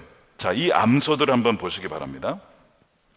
이 역사적으로 이 베스메스의 암소들을 읽을 때에 우리 그리스도인들이 어떻게 살아가야 되는가에 대한 모범으로 많이 해석되고는 했습니다. 왜냐하면 이들은요, 지금 새끼들을 남겨두고도 그 멍에를 메고 가야 할 길을 가고 있어요. 과연 우리는 말씀을 따라 정말 진리의 말씀이기 때문에 때로는 대가를 치르고서라도 그렇게 가고 있느냐라고 하는 것을 지금 묻고 있는 것이죠. 예수님께서 이런 얘기하신 적이 있죠. 나보다 더 사랑하는 대상이 있어서는 안 된다. 자, 그래서 마태복음 10장 37절에 나보다 아버지나 어머니를 더 사랑한 사람은 내게 적합하지 않다. 나보다 아들이나 딸을 더 사랑한 사람도 내게 적합하지 않다. 주님이 정말 왕이시라면 거기에 대한 제자도가 있어요. 대가가 있는데 그 중에 무엇이 있냐면 절대로 어느 누구도 주님보다 더 사랑해서는 안 됩니다. 우리가 물론 부모님을 공경해야 되고 자녀를 사랑해야 되지만 주님보다 더 사랑해서는 안 된다라고 예수님 말씀하셨어요. 그래서 우리가 주님을 따라갈 때에는 치러야 할 대가가 있습니다. 어떤 분들은 예수님이 다 대가를 치르셨는데 우리가 무슨 대가를 치러야 되냐, 이런 얘기를 하시는 분이 계세요. 여러분, 십자가에 세 방면이 있습니다. 이번 주부터 우리 특별 새벽 기도회가 시작되니까 꼭 참여하시길 바랍니다. 십자가에 세 방면이 있는 첫 번째는 나의 죄를 처리한 십자가죠. 믿으시죠? 두 번째, 나의 자아가 죽은 십자가가 있습니다. 세 번째가 있어요. 내가 져야 될 십자가입니다. 내가 십자가를 이해하고 안다는 것은 이 세 가지를 안다는 얘기예요. 그러니까 내가 져야 될 십자가가 무엇인가를 알고 그를 져야 된다는 것이죠. 여러분들은 어떠한 십자가를 지고 계십니까? 지금 연합감력에서 나온 글로벌 감력의 성도들은요, 자신의 정들었던 기회를 두고 대가를 치고 나왔어요. 혹은 많은 재정을 치르고 지금 그를 버텨내고 있습니다. 선교사님들도 해외 나가시게 되면 부모님을 두고 나가세요. 대개 보면 연세가 이제 많으십니다. 부모님을 돌봐야 되는데, 그런데 해외 나가 있다 보니까 뵙지를 못하는 거예요. 작년에 어떤 선교사님이 아버님이 교통사고를 당하셨어요. 그래서 급히 들어오셨습니다. 아버님을 이렇게 돌보시고 이제 하시는데 이게 금방 치유가 안 되잖아요. 다시 선교지로 돌아가야 되는 거예요. 근데 여전히 아버님은 아프신 거예요. 어떻게 해야 됩니까? 선교지로 돌아가시는 거예요. 제가 그 선교사님께 그랬어요. 선교사님, 걱정 마시고 저희 교회에서 잘 돌보겠습니다. 마음이 아프시겠지만 염려 마십시오. 근데 그분도 너무 마음이 아픈 것이죠. 그러나 제가 선교지를 떠나게 되면 거기 있는 또 양떼들은 어떻게 합니까? 그러니까 그분이 결국에는 선교지로 돌아가셨어요. 제가 그분의 뒷모습을 보면서 저게 십자가구나, 저게 십자가구나. 여러분, 지금 우리는 어떤 십자가를 지고 있습니까? 하나님의 말씀을 땅끝까지 이르러 내 증인이 되어야 된다라는 그 말씀을 지켜내고자 나는 내 삶의 영역 속에서 어떠한 대가를 치르고 있느냐. 주님은 우리에게 이 베스메스로 가는 암소를 보면서 우리에게 말씀을 하고 계신 거예요. 사실 이 베스메스의 암소는 좀 풍자입니다. 무슨 풍자냐면 이스라엘 백성들은 좀 마음대로 살고 있잖아요. 하나님 말씀도 몰라요. 말씀을 알아도 그대로 살려고 하지 않습니다. 사사기 시대예요. 그런데 이 동물들은 오히려 자기 새끼들을 두고 그 수레를 메고 그 언약궤를 메고 갑니다. 과연 우리가 동물들보다 낫냐라고 묻는 것이죠. 성경은 종종 그런 얘기를 할 때가 있습니다. 오늘 이 암소들만이 아니라 민수기 보면 발람과 나귀 이야기 여러분 아실 겁니다. 이 발람이라고 하는 선지자가 뇌물을 먹고 이스라엘을 저주하려고 하는 곳에 가게 됩니다. 나귀를 타고 가는데 하나님께서 천사를 보내셔서 그 길을 막으세요. 근데 발람의 눈에는 보이지 않아요. 근데 누가 봐요? 나귀는 알아봅니다. 나귀는 천사를 알아보고 가던 길에서 돌아가요. 자꾸 다른 길로 빠집니다. 그러니까 발람이 이 나귀를 자꾸 때립니다. 불쌍한 나귀예요. 주인한테 계속 맞는 거야. 야, 너 어디로 가? 자꾸 가던 길로 가야지.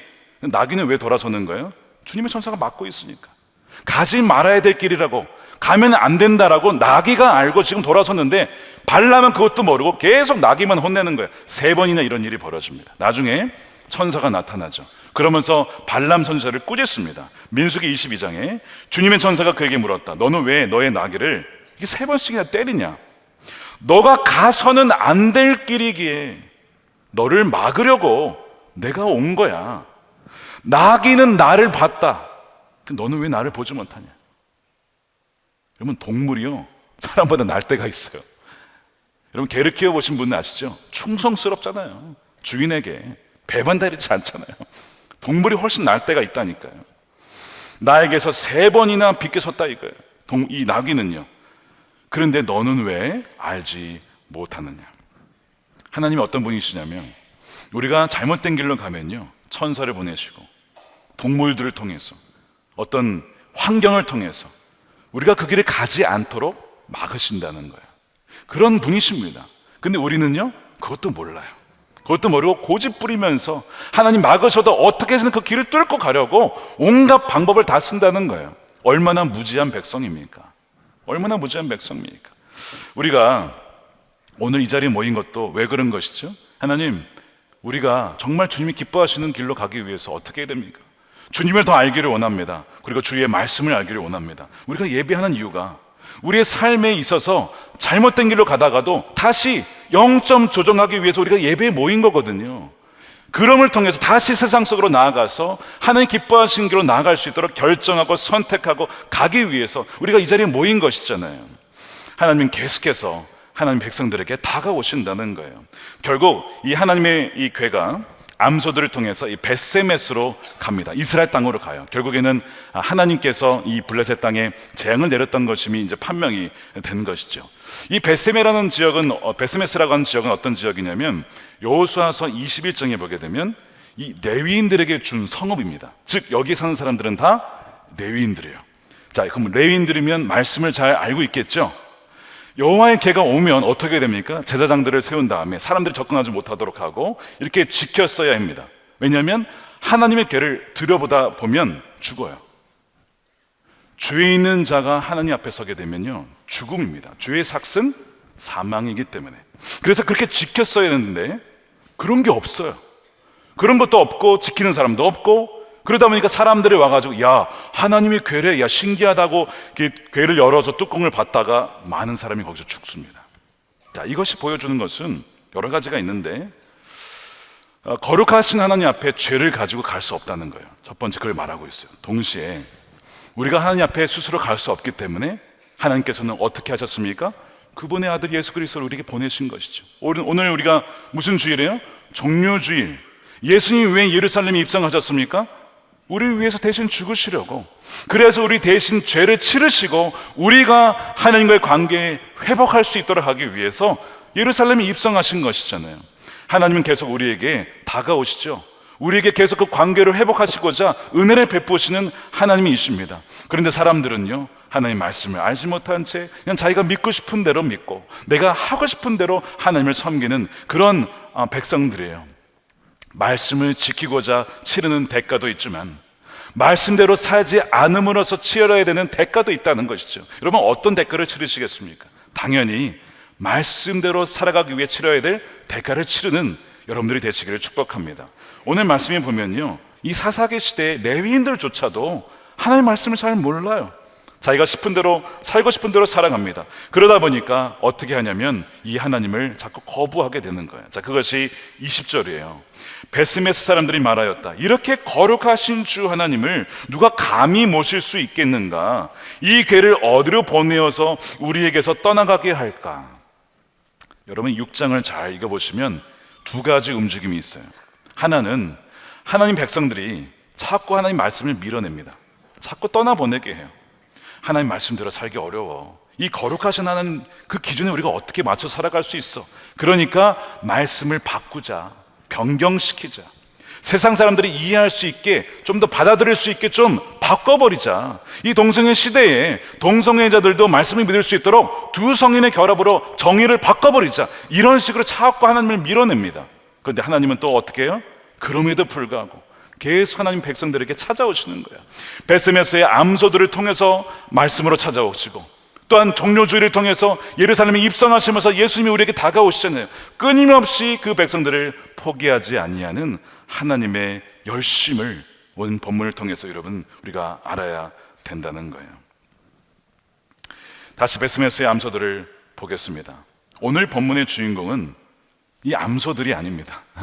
암소들이 참 멋지고 귀하긴 하지만 이 암소들이 주인공이 아니라 이 암소들을 붙잡고 계속해서 이끌어 가시는 보이지 아니하는 하나님, 그분의 손길이죠. 우리의 삶에도 보이지 아니하는 하나님의 손길이 계속 있어요. 우리는 하나님 말씀을 자꾸 변경시키려 하고 또한 타협하려고 하고 밀어내려고 하지만 하나님은 계속해서 우리의 삶에 찾아오십니다. 사람들을 통해서, 동물들을 통해서, 환경들을 통해서 우리에게 계속 찾아오시는 하나님의 그 은혜의 손길을 그럼 우리는 알아야 돼요. 주님, 나를 왜 포기하지 않으십니까? 라고 할 때에 주님이 뭐라고 하시냐면, 내가 너를 잊을 수 있겠냐? 내가 너를 포기할 수 있겠냐라고 말씀하시는 것이죠.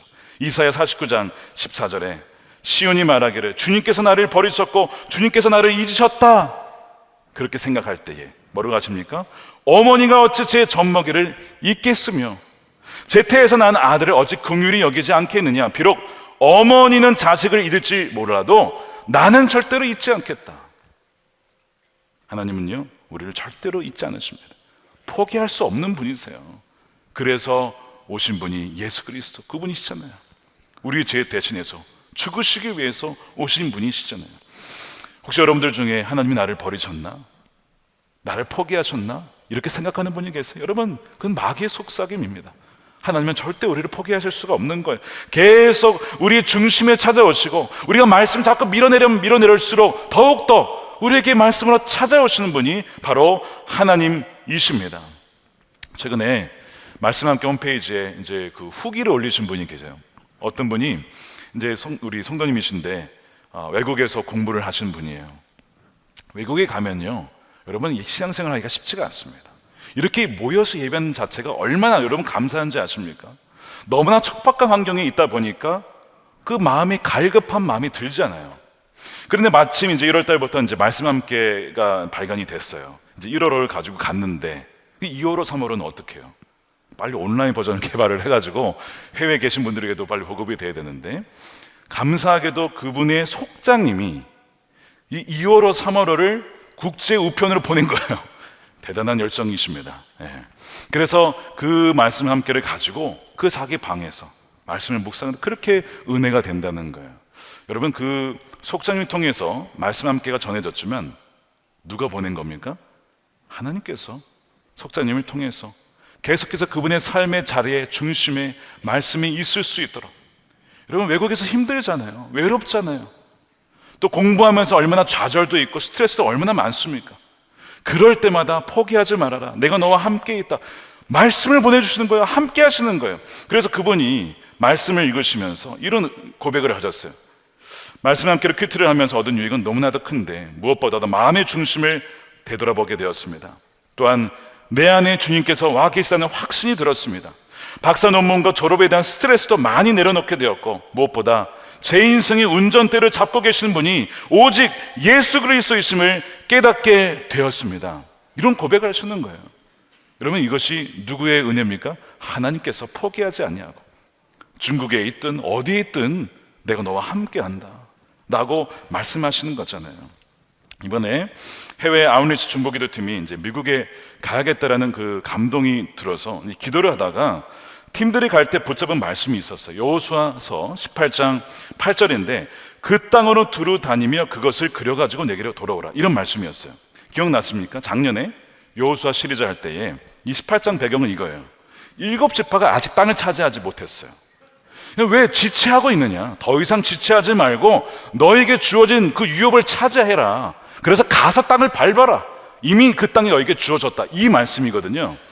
하나님께서 뭔가 우리에게 지금 순종의 발걸음을 가지고 미국에 가서 미국 대선을 위해서, 또한 정치를 위해서 한국과 너무 긴밀히 연결되어 있으니까 기도하라는구나, 순종해서 그 미국 땅으로 가게 된 겁니다. 약속의 말씀은 너의 발바닥에 닿는 곳은 어디든지 내가 너에게 이미 주었다, 1장 3절 약속의 말씀이에요. 자, 이걸 가지고 이제 간 거예요.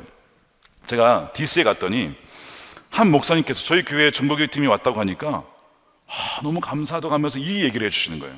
작년 2월 달에 켄터키의 에즈베리에 부흥이 일어났잖아요. 그런데 부흥이 일어나기 한 7개월 전쯤에 한국의 어떤 교회가 중보교팀을 보낸 거예요. 어디에? 에즈베리에. 그래서 그 에즈베리 대학에 가서 부흥을 위해서 기도합시다 해서 한국 기도팀이 거기서 기도를 하고 왔다는 거예요. 그러고 나서 7, 8개월 뒤에 부흥이 일어난 겁니다. 그래서 에즈베리 부흥의 역사에 그 기도팀이 기록이 됐어요. 그 이야기를 하시면서 목사님, 선한목자교회가 지금 여기에 워싱턴에, 뉴욕에, 필라델피아에 온 것은 이건 우연이 아닙니다.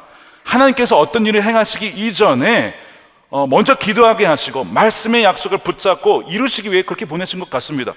그러면서 저희도 도전이 됩니다. 저희는 미국에 살면서 저희는 기도하지 못하고 있는데 한국에서 비행기 타고 와서 여기서 기도를 하니 저희가 부끄럽습니다. 저희도 기도해야겠습니다. 이런 얘기를 하시는 거예요.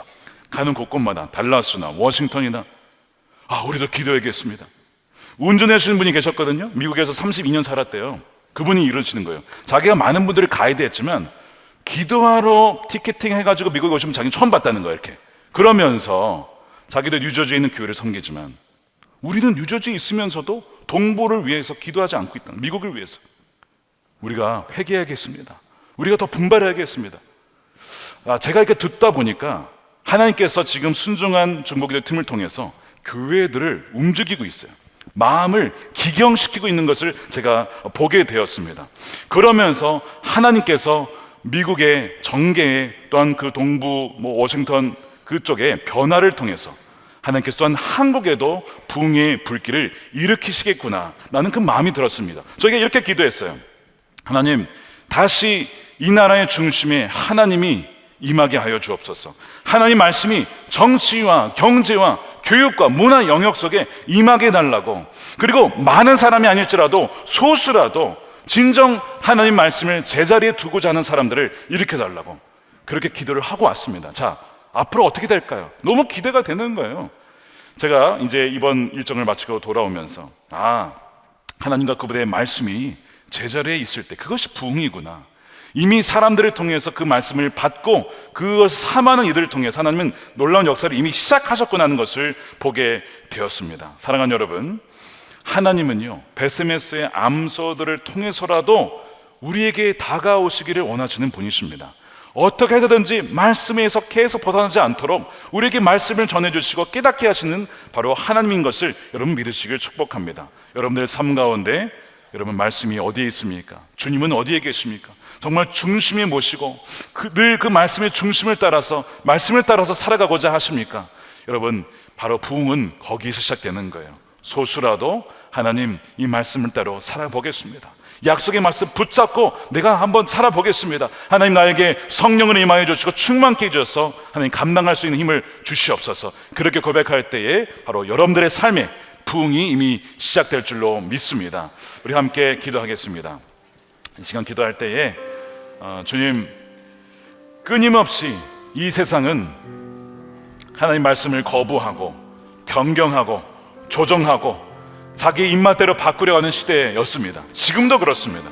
그러나 하나님의 사람들은 그때마다 하나님의 말씀을 제자리에 있을 수 있도록, 그것이 정치 영역이나 경제 영역이나 교육 영역에 있든지 그렇게 신실하게 나아갔던 사람들을 통해서 하나님은 하나님의 나라를 이루셨습니다. 오늘 저와 여러분들을 하나님께서 그렇게 부르셨어요. 사업을 하십니까? 비즈니스를 하십니까? 아이들을 가르치십니까? 가정에 계십니까? 어떤 영역에 계시든지 하나님의 말씀이 말씀하도록 하고 하나님의 권위가 세워질 수 있는 일에 여러분들이 쓰임받는 그 일이 될 수 있도록 주님 나를 사용해 달라고 우리 함께 통성으로 함께 기도하도록 하겠습니다. 오늘 우리에게 주시는 하나님의 말씀은 사무엘상 7장 3절에서 17절까지의 말씀입니다. 봉독은 3절에서 12절까지만 하겠습니다. 사무엘이 이스라엘 온 족속에게 말하였다. 여러분이 온전한 마음으로 주님께 돌아오려거든 이방의 신들과 아스타롯 여신상들을 없애버리고 주님께만 마음을 두고 그분만을 섬기십시오. 그러면 주님께서 여러분을 블레셋 사람의 손에서 건져주실 것입니다. 이 말을 듣고 이스라엘 자손이 바알과 아스타롯 신상들을 없애버리고 주님만을 섬겼다. 그때 사무엘이 이스라엘 사람들을 모두 미스바를 모이게 하였다. 그들의 죄를 용서하여 달라고 주님께 기도를 드리려는 것이었다.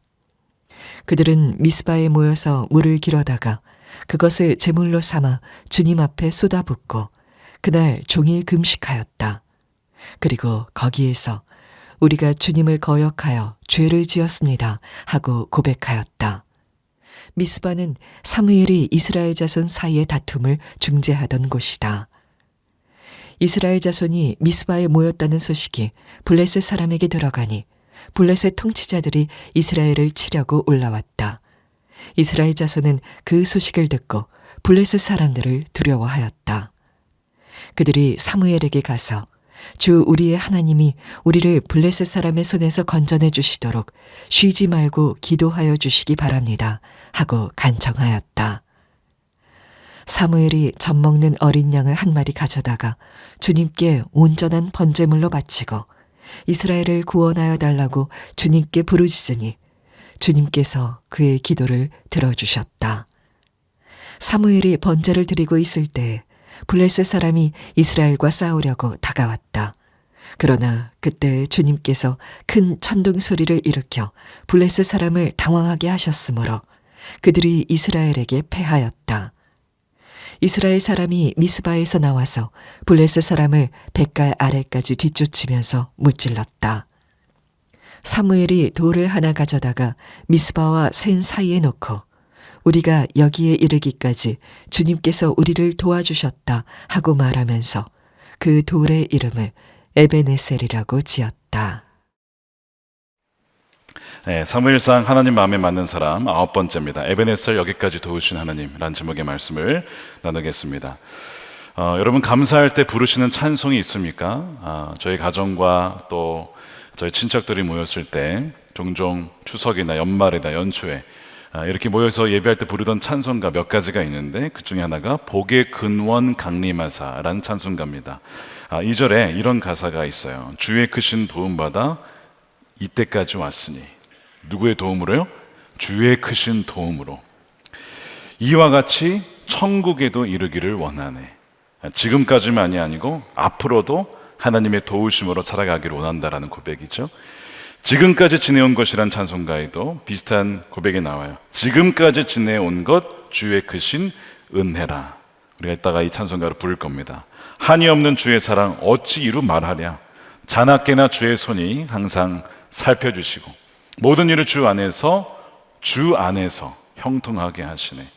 그것이 정말 기쁨의 방식이든 슬픔의 방식이든 모든 것이 합력하여 선을 이루어주는 형통케 하시는 하나님의 은혜를 찬양하는 찬송가입니다. 이 찬송가의 모티브가 되는 성경 구절이 오늘 우리가 읽은 7장 12절이 되겠습니다. 사무엘이 돌을 하나 가져다가 미스바와 센 사이에 놓고 우리가 여기에 이르기까지 주님께서 우리를 도와주셨다 하고 말하면서 그 돌의 이름을 에벤에셀이라고 지었다. 어떤 기념비를 세운 거예요. 볼 때마다 하나님이 도우셨다는 것을 기억하기 위해, 잊어버리지 않기 위해서 이렇게 한 것입니다. 사람은 망각의 동물입니다. 자꾸 잊어버립니다.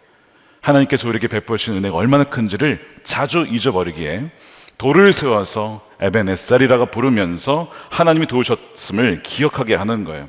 아마 여러분에게도 지난 날을 돌아보면 하나님의 도우심이 얼마나 많은지를 아마 생각나게 되실 겁니다.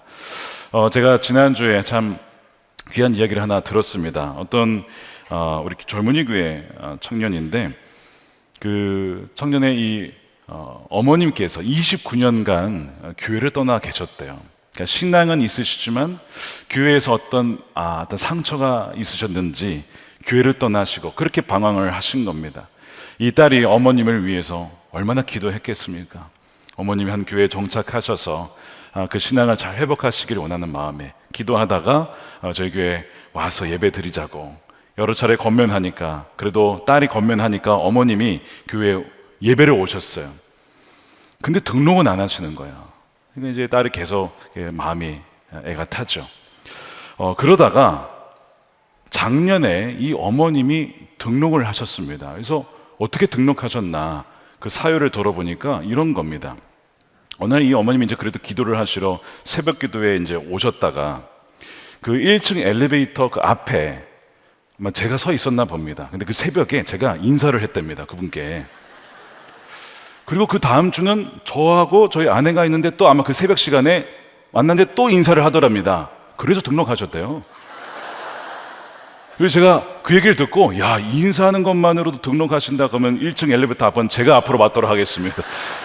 야, 얼마나 감사한지 이제 어머님께서 교회 등록하시고 양육 받으시고 수료하시고 제자 훈련을 받으시는데 오랜 기간 등록하지 않은 채 이렇게 신앙생활 하시다가 딱 정착했는데 얼마나 그 하나님의 사랑이 감사한지 그렇게 매주 제자 훈련 받을 때 눈물로 그 은혜를 감격을 고백하면서 받고 계시다. 이런 감사한 이야기를 들었습니다. 29년 방황의 세월 있었지만 그러나 여기까지 인도하시는 하나님. 여러분에게 하나님은 어떤 분이십니까? 정말 여기까지 하나님이 인도하셨다라고 여러분은 그렇게 고백하실 수 있겠습니까? 그 하나님이 바로 여러분의 하나님이십니다. 오늘 우리 간증도 너무 귀하지 않습니까? 우리 수호 또 우리 수아 우리 간증을 들어보면 읽어보면 야, 하나님 어떻게 이렇게 섭리하셨는가? 정말 어려움의 시간들이 있었지만 여기까지 하나님이 도우셨으니 앞으로도 도와주실 것이다 라는 고백이 절로 나오잖아요. 감사한 것이죠. 지난 월요일에 비서실에 저희 함께 사역하시는 그 전도사님 남편분이 참 어려운 일이 있었습니다. 월요일이었는데 직장에서 일을 하시다가 이 급성 심근경색이 찾아온 거예요.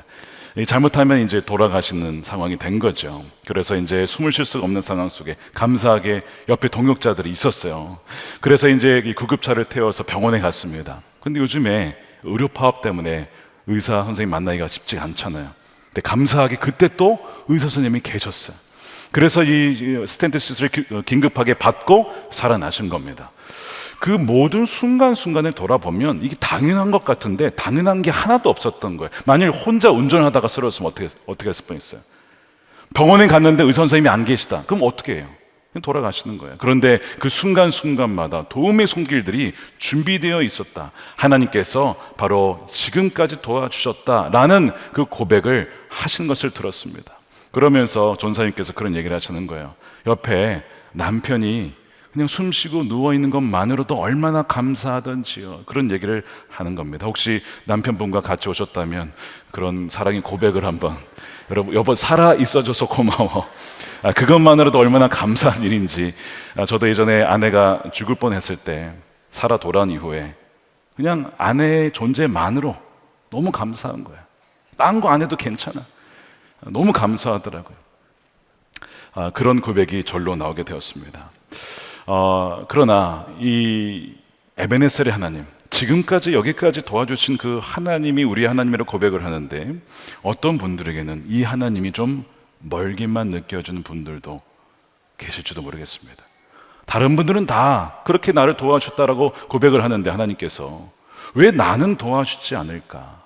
왜 내 인생은 변화되지 않는 것일까? 라고 생각하는 분들이 계실지도 몰라요. 정확하게 이스라엘 백성들이 그랬습니다. 지난 20년간 마치 하나님의 부재, 하나님이 살아 계시다고 하면서, 어떻게 하나님이 살아 계시다면 우리가 계속 블레셋의 압제 가운데 이 자유함이 없이 살아갈 수가 있는가? 라고 하는 그 마음이 이스라엘 백성들에게 있었던 거예요. 그러면서 어떤 마음이 드냐면, 그 오랜 기간 동안 하나님의 부재 가운데 살다 보니 하나님을 더 갈망하게 됩니다. 하나님의 임재를 사모하게 되는 거예요. 이게 이스라엘 백성들의 현재 영적 상태였습니다. 자, 그 표현이 2절에 나와요. 괴가, 하나님의 괴죠, 기럇 여아림에 머문 날로부터 약 20해 동안 오랜 세월이 지났다. 이 기간에 이스라엘의 온 족속은 주님을 어떻게 해요? 사모하였다는 거예요. 20년 기간 동안 명백한 하나님 임재를 느끼지 못했습니다. 그런데 멀어지면 멀어질수록 아예 멀어지는 게 아니라 그 하나님의 임재를, 그 친밀함을 사모하게 되었다라는 거예요. 하나님 언제 저희 가정에는 회복하실 겁니까? 돌아오실 겁니까? 역사하실 겁니까? 이런 마음이 들더라는 거예요. 이 사모하다라는 표현은 원래 원어적인 의미는요, 애도하다입니다. 슬피 울다. 그러니까 이들이 하나님을 사모하되 울면서 그렇게 사모했다는 거예요. 그 얘기는 하나님을 사모하지만 정작 아직 우리의 삶의 변화가 없어서 너무나 메마른 삶 가운데 있는 그 슬픈 현실에 대한 애환이 담겨 있는 것이 이 사모하다의 마음입니다. 그래도 감사한 것이, 어쨌든 하나님을 갈망하니 얼마나 감사한 일입니까? 어떻게 이스라엘 백성들이 이렇게 변하게 되었을까? 여러분, 사무엘상을 읽으면서 이스라엘 백성들이 이렇게 하나님을 갈망한 적이 없었습니다. 예전에 전쟁에서 졌을 때 운 적이 있어요. 사랑하는 이들을 잃었기 때문에 아픔으로 운 적은 있지만 그것 때문에 하나님께 나아가지는 않았거든요. 근데 지금 이 주님을 사모하고 있습니다. 뭔가 영적인 기류가 바뀌고 있어요. 어떻게 이런 일이 벌어졌을까요? 하나님의 전적인 은혜이죠. 그러나 그 중심에 누가 있었냐면 바로 보이지 않았던 사무엘이 있습니다. 사무엘이 지금까지 잘 나타나지 않았던 거 여러분 아시죠? 4장 1절 이후로 사무엘은 보이지 않았어요. 그럼 사무엘은 놀고 있었느냐? 그렇지 않습니다. 사무엘은 하나님 말씀을 경청하고 자기 있는 자리에서, 그리고 그 말씀 그대로 살아내며 또한 그 말씀을 사람들에게 전했어요. 그것이 사무엘의 지난 20년간 한 일인데, 바로 그 작아 보이는 일들이 하나하나 사람들의 마음을 흔들어 놓고 그 마음이 굳었던 마음들을 녹이면서 부드럽게 하면서 주님을 사모하게 만들었던 것이죠. 사무엘상 3장 21절 다시 한번 보시면, 주님께서 실로에 계속하여 나타나셔서 주님께서 사무엘에게 말씀하셨다라고 되어 있고, 그 다음에 4장 1절에 보면 사무엘이 말을 하면 온 이스라엘이 귀를 기울여 들었다. 하나님의 말씀을 듣고 그것을 있는 그대로 백성들에게 계속 증거한 것입니다. 누가 알아듣든 알아듣지 않든, 알아주든 알아주지 않든 본인이 부르신 그 자리에서 내 주위에 있는 사람들에게 하나님 말씀을 나누고 적용하고 했던 그 사역이 바로 사무엘의 사역이었습니다. 여러분, 매일 말씀 함께 말씀을 또한 묵상하며 옛송이 일기를 쓰면서 하자고 할 때에 무슨 변화가 있겠어, 거창한 변화가 있겠어, 혹시 그렇게 생각을 하십니까? 이 말씀이 별거 아닌 것 같지만 여러분, 이것은 생명의 양식입니다. 우리가 이것을 먹어야 살아요. 여러분, 이 말씀을 안 먹었을 때와 먹었을 때 이 차이를 아셔야 됩니다. 여러분이 그걸 느끼셔야, 야, 말씀을 먹지 않으면 내가 영원히 죽는구나, 메마르는구나. 성령이 안에 계셔도 우리가 이 장작을 넣지 않으면 소멸합니다. 마치 다 타버린 장작처럼 되어버려요. 그러나 말씀을 먹을 때 우리의 영혼이 살아나고 활활 타오르는 것을 느끼게 되죠. 바로 사무엘의 사역을 통해서 이스라엘 백성들이 20년간 마치 이 굳었던 땅이 기경이 되어지는 그런 놀라운 하나님의 역사가 사실은 있었던 거예요. 그러니까 하나님이 떠나신 게 아니고 다른 방식으로 이스라엘 백성들 안에 이미 역사하고 계셨던 겁니다. 여러분 한번 돌아보세요. 왜 내 삶에는 하나님이 역사하지 않느냐라고 생각하십니까? 정말 그럴까요? 우리가 느끼지 않는다고 하나님 역사하지 않는 게 아니라 하나님은 우리가 생각하지 못한 다른 방식으로 이미 이 모든 것을 준비하셨던 것처럼 우리의 삶에도 그렇게 역사하고 계신 줄 믿으시기 축복합니다. 그 믿음 가운데 여러분 나가셔야 된다는 거예요. 때가 되자 사무엘이 드디어 공식 석성이 등장을 하면서 왜 이들에게 영적 침체가 있었는지 그 원인을 정확하게 진단을 하고 그 처방전까지 제시를 합니다. 그것이 3절 말씀입니다. 여기 보시면 여러분이 온전한 마음으로 주님께 돌아오려거든 이방신들과 아스타롯 여신상들을 없애야 합니다. 그리고 주님만을 섬겨야 합니다. 그러면 주님께서는 여러분들을 블레셋 손에서 건져 주실 것입니다. 주님을 사모하지만 왜 주님의 음재가 명확하게 느껴지지는 않는가? 분명 하나님 역사하시지만 왜 내 삶은 바뀌지 않는가 했을 때 원인을 뭐라고 얘기했냐면 온전한 마음이 아니다라고 얘기를 했어요. 마음이 나뉘어 있다는 거예요. 아예 하나님을 떠난 건 아니지만 그의 마음 한켠에 하나님보다 더 사랑하고 신뢰했던 어떤 것이 있었던 것이죠. 그들의 삶에 역사졌던 하나님을 잊고 있었던 것입니다. 그것을 기억하고 온전히 하나님께 돌아가야 된다라고 말씀을 하는 거죠. 여러분 에벤 에셀이라고 했을 때 이 에셀은 에제르라고 하는 단어가 있는 거거든요. 에제르는 도움이란 뜻입니다. 근데 이 에제르라는 단어가 성경 곳곳에 쓰이는데 예를 들면 이런 겁니다. 모세가 아들을 둘을 낳았어요. 광야를 지날 때 처음에 미디안 광야에 있을 때에 아들을 낳았는데 게르솜이라고 지었습니다. 내가 이방 나라에서 나그네가 되었다. 그 외로움을 표현한 이름이 게르솜이에요. 그런데 출애굽 이후에 바로의 칼에 의해서 죽을 수도 있었지만 하나님이 그들을 보호하시고 도와주셔서 애굽에서 탈출하게 되었습니다. 살게 되었어요. 그 이후에 낳은 이 둘째 아들의 이름을 엘리에셀이라고 지었어요. 무슨 뜻이냐면 하나님은 나의 도움이시다. 이 에ゼ르가 들어가 있는 거죠. 하나님 나의 도움이시다라고 고백을 합니다. 왜 이름을 그렇게 지었을까요? 둘째 아들 이름 부를 때마다 무엇이 생각나는 거예요? 하나님은 나의 도움이시다. 하나님은 나의 도움이시다를 광야를 지나면서 내내 잊지 않는 거예요. 하나님 보이지 않는 것 같고 임재가 느껴지지 않을 때 하나님은 나의 도움이시지. 하나님 나를 건져주셨지. 그 이름이 새겨져서 마치 에베네셀처럼 돌을 볼 때마다 하나님이 건져주셨지. 이름을 부를 때마다 하나님 나의 도움이시지. 잊어버리지 않기 위하여. 왜? 우리는 너무 잘 잊어버리니까. 모세가 그렇게 이름을 지었어요. 그래서 광야를 지나갈 때 이스라엘 백성들은 불평하며 하나님의 그 구원하심을 잊어버리며 그렇게 원망하다가 광야에서 죽어버리고 말지만 모세는 끝까지 하나님과 동행하거든요. 그 비결이 무엇일까? 큰 게 아닙니다. 잊지 않은 거예요. 하나님이 도우심을 잊지 않았던 것입니다. 바로 거기에 비결이 있었어요. 이 에제르라는 단어가 가장 먼저 성경에 쓰인 때는 바로 돕는 배필이라는 표현 쓸 때 아담에게 하와를 돕는 배필로 주셨잖아요. 이 돕는다 여기서 에제르가 쓰입니다. 여러분 이제 여기 남편분들이 좀 계시고 아직 싱글이신 분들에겐 죄송하지만 앞으로 혹시 이제 만나시게 되면 이 아내가 된 분들에게 참 감사하잖아요. 사실 나와 결혼해줘서 너무 고마워 그렇잖아요. 그런 감사가 여러분 회복이 되시길 축복합니다. 네, 얼마나 감사해요. 나랑 결혼해서 감사하고 함께 있는 것도 감사하고 그 사랑과 또한 그 결실로 결혼을 해서 지금까지 살은 거 참 감사한데 시간이 지나면 지날수록 어떻게 되죠? 그 감격이 사라지잖아요. 사라집니다. 우리가 그것을 기억하지 않으면 여러분 사라져요. 전 감사한 게 뭐냐면 자주 이제 결혼 주례를 한단 말이에요. 그럼 제가 이제 주례를 하다 보면 뭐가 생각이 나요? 제가 고백했던 게 계속 생각이 나요.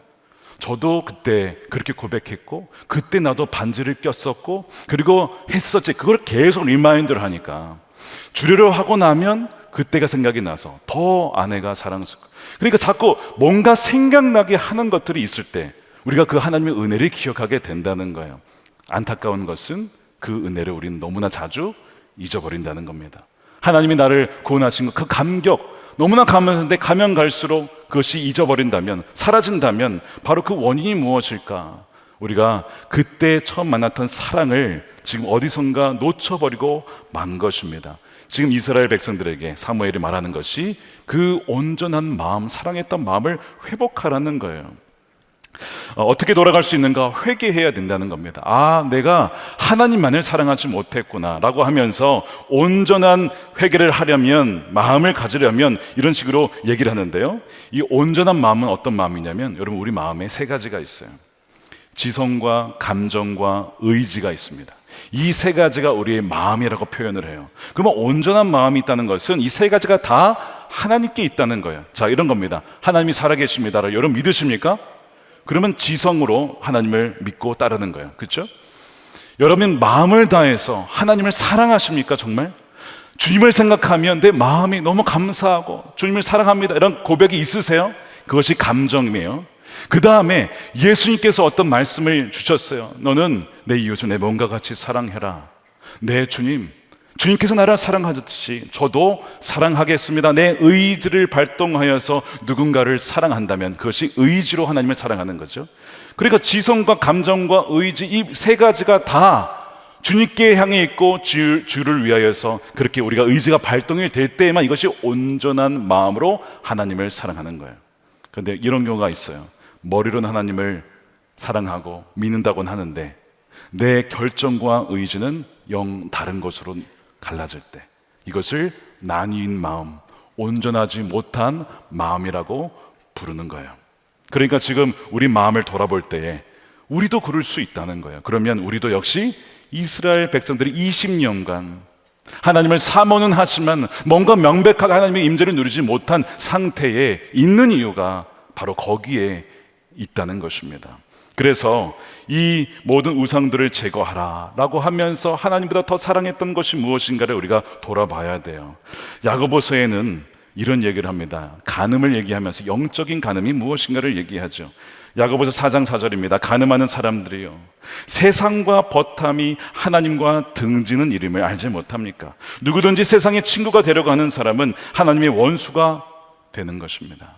여기서의 세상은 바로 쾌락과 또한 음란과 세상의 어떤 그 탐욕과 그것을 사랑하는 것, 그것이 바로 하나님과 원수되는 것이고 바로 그것을 총칭하여서 세상이라고 불러요. 물론 하나님은 세상을 이처럼 사랑하셔서 독생자를 우리에게 주셨지요. 세상은 하나님이 사랑하는 곳입니다. 그러나 여기서의 세상은 바로 하나님 없이 살고자 하는 그 모든 것을 뜻하는 것입니다. 그것을 버려야 된다, 돌아서야 된다라고 말씀을 해요. 우리가 오늘 이 시간 예배를 드리면서 내가 회개해야 될 것은 무엇인가를 한번 돌아보십시오. 내가 여전히 이 바알과 아스타롯 같은 그런 우상을 섬기는 것이 무엇인가를 우리가 돌아봐야 합니다. 사무엘이 사람들을 미스바라고 하는 곳에 모이게 해요. 영적 각성을 일으키려고 하는 거예요. 미스바라고 하는 것은 남과 북의 딱 중간 지점입니다. 사람들이 모이기 좋죠. 그 다음에 그곳은 높은 지대에 있었어요. 미스바라고 하는 이름은 망대다라는 뜻입니다. 망대. 그래서 높은 곳에서 다 내다볼 수 있는 곳이죠. 바로 땅의 것만 바라보지 말고 위에서 세상을 바라보라. 그 위에서 하나님의 관점에서 너의 인생을 봐라 라고 하는 의미에서 미스바에 모이게 한 거예요. 그러면서 백성들이 자신의 죄를 고백합니다. 자, 6절 말씀에 보시면 그들은 미스바에 모여서 물을 길어다가 그것을 제물로 삼아 주님 앞에 쏟아붓고 종일 금식합니다. 거기에서 우리가 주님을 거역하여 죄를 지었습니다 라고 고백하였습니다. 여러분, 회개에서 중요한 것은 우리의 죄를 입술로 고백하는 것입니다. 주님, 제가 주의 말씀을 어기고 주의 마음을 아프게 하였고 범죄하였음을 이 시간 고백합니다 라고 하는 것을 분명하게 고백해야 돼요. 그리고 다시는 그 일에 돌아가지 않는 것이죠. 그리고 이 금식을 하겠다 했는데 이 금식은 자신의 육신의 소욕을 끊고 영의 인도하심을 따라, 성령의 인도하심을 따라 살아가겠다는 그런 결단입니다. 자, 이런 일이 있을 때 하나님이 기뻐하시죠. 그래, 내게로 돌아와라, 내게로 돌아와라. 그러나 누가 가장 슬퍼하고 가장 화가 날까요? 바로 마귀입니다. 마귀는 여러분들이 이렇게 하나님께로 돌아가려고만 하면 여러분들이 돌아가지 못하게 하려고 방해를 하실 거예요. 여러분들이 예배를 드리거나 또한 삶의 예배를 드리거나 말씀에 순종하려 하거나 제자훈련을 통해서 뭔가 좀 변화를 일으키고자 할 때에 마귀는 어떻게 해서든지 여러분들이 그 자리에 가지 못하도록 또한 은혜를 누리지 못하도록 온갖 방식을 통해서 방해를 하게 될 것입니다. 바로 이들이 미스바에 모여 있을 때 누가 쳐들어옵니까? 블레셋이 쳐들어와요. 지난 20년간 쳐들어온 적이 없어요. 근데 마침 미스바에 모여서 하나님 우리가 잘못했습니다, 하나님께 돌아가려고 하니까 이 블레셋이 쳐들어와서 방해를 하는 겁니다. 그러면서 이 마귀가 우리가 주님께로 돌아가려고만 하면 어떤 마음을 주냐면 정죄의 마음을 줍니다. 참소의 마음을 줘요. 너가 그러고도 하나님의 자녀냐? 하나님은 너를 버렸다. 하나님은 너와 함께하지 않는다. 이런 거짓말을 자꾸 주는 거예요. 여러분 속으시면 안 됩니다. 그런 소리가 들려올 때마다 여러분 무찌르셔야 돼요. 가끔 기도받으러 오신 분 중에 머릿속에 이런 소리가 들려요. 너는 못났어. 이런 부정적인 소리가 막 들린다는 거예요. 제가 그랬어요. 그거 마귀의 소리입니다. 마귀가 여러분을 속이는 것입니다. 대적하십시오. 하나님의 말씀으로 대적하십시오. 마귀가 예수님께 찾아와서 계속 유혹했을 때 어떻게 대적합니까? 말씀으로 대적하잖아요. 그 생각이 내 생각이 아니라고요. 마귀가 속이는 생각입니다. 지난주에 뮤지컬 아바, 우리 광야에서 하는 그 뮤지컬을 봤어요. 5월 말에 이거 미리 말하면 되나 모르겠는데 문화선교주일에 저희가 30분 축약본으로 아바를 여기서 하게 될 거지만 풀 버전을 보시길 추천합니다. 그 아바에 보게 되면 요나와 이 탕자 이야기를 같이 섞은 거예요. 왜 그러냐면 요나와 탕자의 형, 이 첫째 아들은 굉장히 닮았습니다. 요나는 니느웨가 망하기를 원했어요. 절대 회개하는 걸 원치 않았습니다.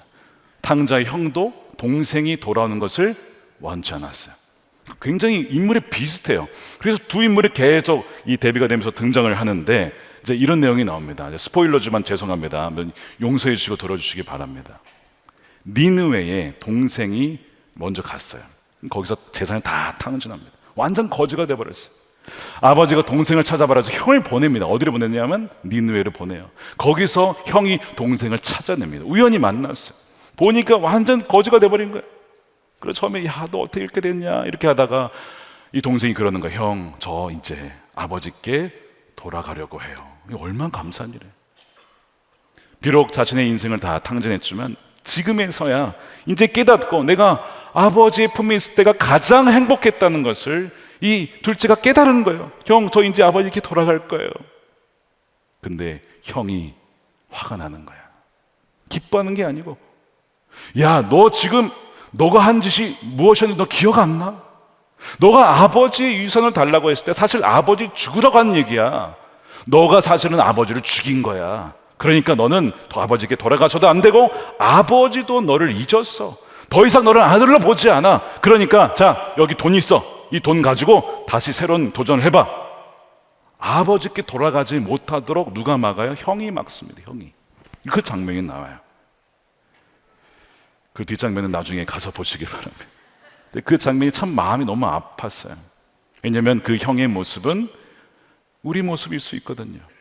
바이르세인과 같은 우리의 모습이 바로 이 형의 모습일 수도 있고, 혹은 범죄하여 나아갔지만 돌아가지 못하는 우리 모습들이 다 이 탕자의 모습이잖아요. 아버지의 마음을 모르는 그 형은 또한 진정한 탕자의 모습이었던 것이죠. 이것이 마귀가 하는 짓입니다. 여러분들 중에 혹시 오늘 참여하신 분들 중에 나는 너무 죄가 많아서 내 마음대로 살다 왔기 때문에 하나님도 나를 받아들이지 않으실 거야 라고 혹시 생각하는 분 계십니까? 여러분, 그렇지 않습니다. 하나님은요, 여러분들이 하나님께로 돌아오기를 원하십니다. 누구보다도 원하고 바라고 지금도 기다리고 계십니다.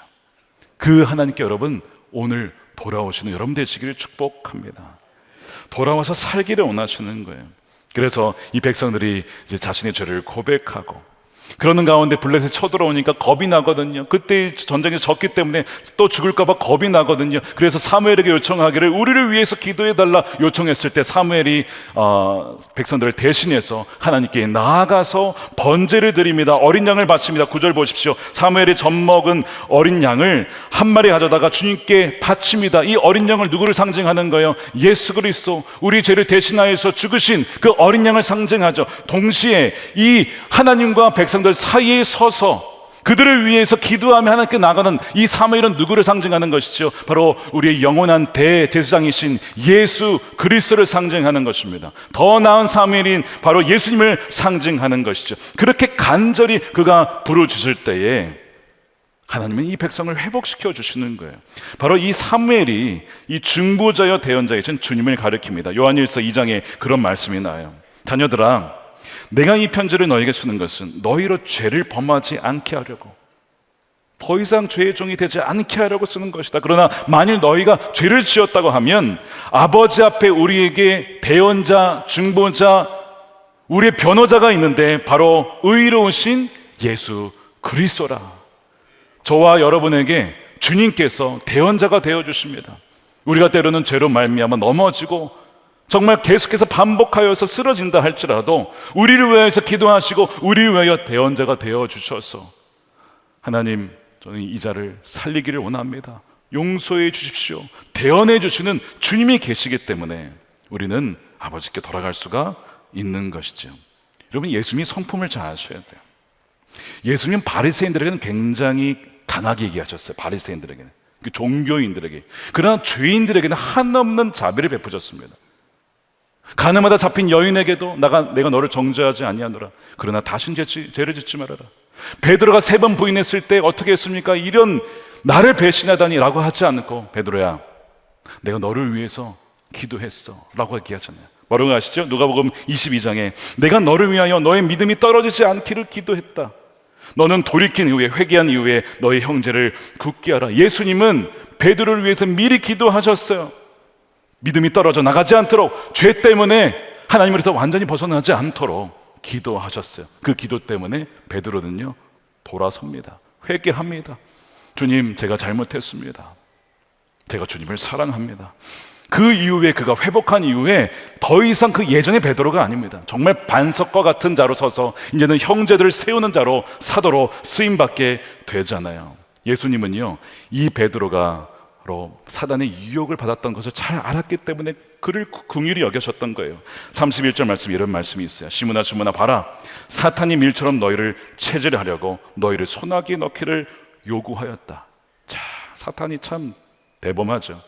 예수님께 이 베드로를 넘기라고 요구했다는 거예요. 지금도 사탄은요 우리가 사탄의 자식이 되게 하기 위해서 온갖 방식으로 유혹하고 다가옵니다. 그런데 주님은 어떻게 하십니까? 절대 난 빼앗기지 않는다. 아버지께서 내게 주신 양 단 하나로 나는 놓치지 않을 것이다 라고 연복의 말씀을 하시잖아요. 그분이 바로 우리의 주님이십니다. 바로 여러분의 주님이십니다. 그분만을 우리가 신뢰하며 나아가야 된다는 거예요. 그래서 우리의 실패가 있어도 주님은 우리를 회복시켜 주신다는 거예요.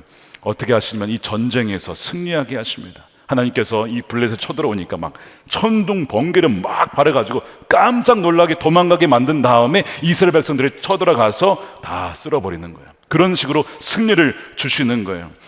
우리가 진심으로 회개할 때에 우리가 막혀 있었던, 억눌려 있었던, 압제당했던 어떤 영역이 여러분 있으실 거예요. 그것이 우리의 어떤 삶의 비즈니스 영역이 있을 수 있고, 관계 영역이 있을 수 있고, 그러나 하나님께서는 우리가 죄를 회개할 때 그것을 풀어주시는 거예요. 그리고 그 다음에 무슨 일이 있죠? 14절에 보시면, 우리가 읽진 않았지만 블레셋 사람들이 빼앗아갔던 성읍들이 있어요. 도시들이 있습니다. 그것을 하나님이 다 회복하게 하십니다. 우리의 갇혔던 영역들이 열려지기 시작하는 거예요. 이런 회복의 은혜가 여러분들에게 있게 되기를 축복합니다. 사무엘이 이날의 승리를 기념하기 위해서 이제 에벤에셀 돌을 세우는 거예요. 12절에 우리가 여기에 이르기까지 주님께서 우리를 도와주셨다, 에벤에셀이라고 이제 기억하자는 거예요. 여러분들 삶에 이 에벤에셀의 어떤 기억을 하게 하는 그 기념물을 여러분 한번 세워보세요.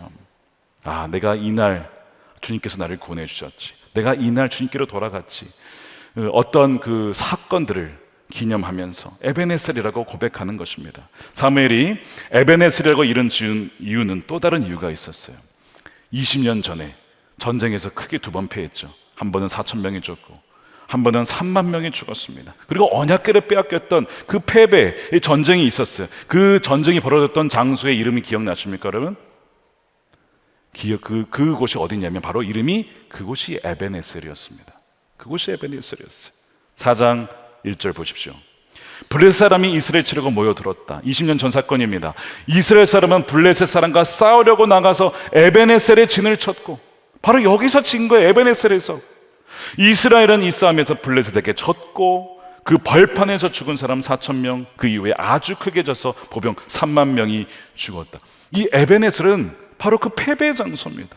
근데 의도적으로 사무엘은 그 패배 장소의 이름을 가져다가 오늘 승리한 이 돌을 기념하면서 이거를 에베네셀이라고 했어요. 그 얘기는 무엇이냐면, 우리가 과거에 죄로 말미암아 실패했던 어떤 장소, 어떤 영역, 어떤 관계, 더 이상 생각하기도 싫고 너무나 그 마음이 아파오는 그 영역, 주님께서는 그것을 바꾸셔서 우리에게 회복과 다시 승리의 이름으로 바꿔주신다는 것이죠. 그래서 사무엘이 의도적으로 그 에베네스라고 하는 지명을 가져와서 오늘 이 돌의 이름으로 새겨버린 겁니다. 너희는 더 이상 그 과거의 실패에 머물러 있지 마. 이제는 주님께서 그 모든 수치를 다 씻어주었어.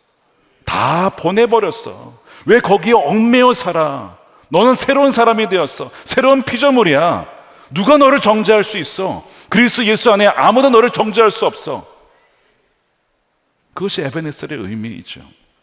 베드로가 예수는 3번 부인할 때 어디에서 부인했습니까? 숯불을 쬐다가 난 주님 모른다고 3번 부인하잖아요. 저주까지 합니다. 부활하신 다음에 주님께서 갈릴리에서 베드로를 부른 다음에 뭘 피죠? 숯불을 피워놓고 베드로를 불러요. 베드로가 얼마나 놀랐을까? 그 숯불만 보면 내가 예수님 부인했던 걸 생각날 텐데. 근데 그 자리에서 뭐라고 하십니까? 베드로야, 너가 나를 사랑하지? 네, 제가 주님을 사랑하는 거 주님이 아십니다. 그 왜 3번이나 물어보시나? 실패했던 3번의 그 숯불 앞에서의 장소, 숯불의 아픔을 바꾸어서 베드로야, 너는 실패자가 아니야. 너는 이제 완전 새로운 사람이 되었어 라고 회복시켜주기 위해 그렇게 하시는 거예요. 사무엘하 15장에 보면 다윗이 이 아들 압살롬의 반역 때문에 피난을 가게 됩니다. 참 굴욕이죠. 나단 선지자가 그랬어요. 다윗이 바스바의 간음 때문에 그랬을 때 하나님께서 당신의 죄를 용서하실 것입니다. 회개하셨으니. 그러나 이것으로 말미암아 죄값을 치르게 될 것입니다. 그 중에 하나가 바로 이 칼부림이었습니다. 아들이 아버지를 반역하는 일이 벌어질 거라고 얘기를 했어요. 근데 그것이 벌어진 거예요. 피난을 가요. 기드론 시내를 건너서 감람산을 오르며 눈물을 흘리며 맨발로 그 산을 오릅니다. 그리고 다윗이 그 산에서 기도를 해요. 무슨 기도를 하냐면, 하나님 원합니다. 원하건대 압살롬과 함께한 그 책략사 아히도벨의 계략을 막아주십시오. 어리석게 하십시오. 이런 기도를 드려요. 실제로 하나님은 그 다윗의 기도를 들으셔서 아히도벨의 책략이 먹히지 않게 해서 결국에는 이 압살롬의 반역이 실패로 끝나게 합니다. 하나님이 은혜를 베풀어 주신 거예요. 근데 여러분, 1000년이 지났어요. 1000년. 다윗의 후손이 똑같이 기드론 시내를 건너가서 감람산을 올라갑니다. 그리고 그곳에서 똑같이 기도를 드리는데 이번 기도 내용이 이랬습니다. 내게서 이 잔이 지나가게 하옵소서. 그러나 내 뜻대로 마시고 아버지의 뜻대로 하옵소서. 다윗이 경험했던 그 눈물의 수치의 그 감람산에서 예수님께서 이제는 우리의 모든 실패와 죄와 수치의 저주의 형벌을 대신 받으시겠다라고 그 감람산 그 겟세마네에서 기도를 하신 것이죠. 그 눈물과 수치의 언덕을 더 나은 다윗인 예수님께서 회복으로 가는 언덕으로 완전히 바꾸어 주신 것이죠. 그래서 우리가 그분을 믿는 자마다 우리의 과거의 수치의 아픔이 있다 하더라도 이제는 그것이 바뀌어서 승리의 회복의 에베네셀로 바뀌게 되는 것입니다. 우리를 도우신 그 예수님, 그분의 별명이 무엇입니까? 모퉁이 돌이잖아요. 코너스톤. 모퉁이 돌이 되어주셨어요. 베드로전서 2장 6절 함께 읽겠습니다. 보아라, 내가 골라낸 귀한 모퉁이 돌 하나를 시온에 둔다.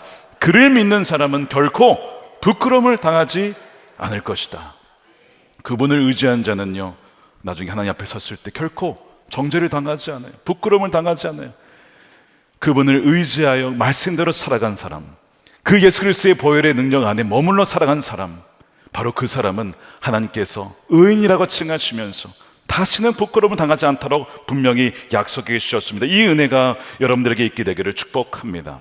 사랑하는 여러분, 말씀을 마무리하겠습니다. 여러분의 부끄러움과 수치와 실패의 장소가 어디십니까? 어디에서 수치를 당하셨고 어디에서 실패하셨습니까? 그 첫 번째 에베네셀의 장소가 있으실까요? 그것만 생각하면 여전히 내 마음이 참 힘들고 무겁고, 그것이 가정일 수 있고 어떤 누군가의 관계일 수도 있고 어떤 일일 수도 있어요. 첫 번째 에베네셀, 패배의 상징, 실패의 상징. 근데 주님은 오늘 그 실패의 에베네셀을 완전 바꾸셔서 하나님이 여기까지 도우셨다라고 하는 승리의 상징으로 바꾸어 주셨습니다. 어디에서요? 바로 십자가 안에서, 그리스도 안에서 우리를 완전히 바꿔주신 것이죠. 사랑하는 여러분, 여기까지 도우신 에베네셀의 하나님, 우리가 고백하고 기억할 때에 하나님이 여기까지만 도와주시겠다라고 말씀하신 것입니까? 아니죠. 여기까지 도와주었는데 앞으로도 내가 너와 항상 함께 할 거야. 내일도 내일 모레도 1년 뒤에도 10년 뒤에도 20년 뒤에도 30년 뒤에도 너의 평생토록 내가 너를 도와줄 거야. 내가 너의 도움의 돌이야. 내가 너의 흔들리지 않는 반석이야 라고 말씀하시는 것입니다. 그러므로 오늘 이 자리에서 도움의 돌이 되시고 우리의 모퉁이 돌이 되신 주님의 그 말씀 위에 우리 인생을 지어나가겠습니다. 우리가 결단했으면 좋겠어요. 내 마음대로 결정하지 않고 하나님의 말씀이 무엇인지, 그 모퉁이 돌 대신 그 말씀 위에 순종하며 한 걸음 한 걸음 나아갈 때 흔들리지 않냐고 다시는 수치를 당하지 않은 약속을 주셨으니 주여 이 은혜를 우리에게 허락하여 주시옵소서. 우리 찬송가 가사, 주의 크신 도움받아 이때까지 왔습니다. 지금까지 지나온 것 주의 은혜입니다. 한이 없는 주의 사랑 어찌 이루 말하겠습니까? 지금까지 이 자리에 오게 되는 것은 당연한 것은 하나도 없습니다. 모든 것이 하나님의 은혜였습니다. 심지어 실패한 것도 하나님의 은혜였어요. 전쟁에서 졌기 때문에 그들이 사모하게 된 거 아닙니까? 하나님 없으면 우리는 아무것도 아닙니다. 사모하게 된 것이거든요. 이 모든 것이 하나님의 은혜였음을 고백하면서 영원토록 임마누엘 하셔서 에베네셀의 하나님이 되실 하나님께 우리가 영원히 주님만 의지합니다 라고 우리 고백하며 이 시간 함께 우리 통성으로 기도하도록 하겠습니다.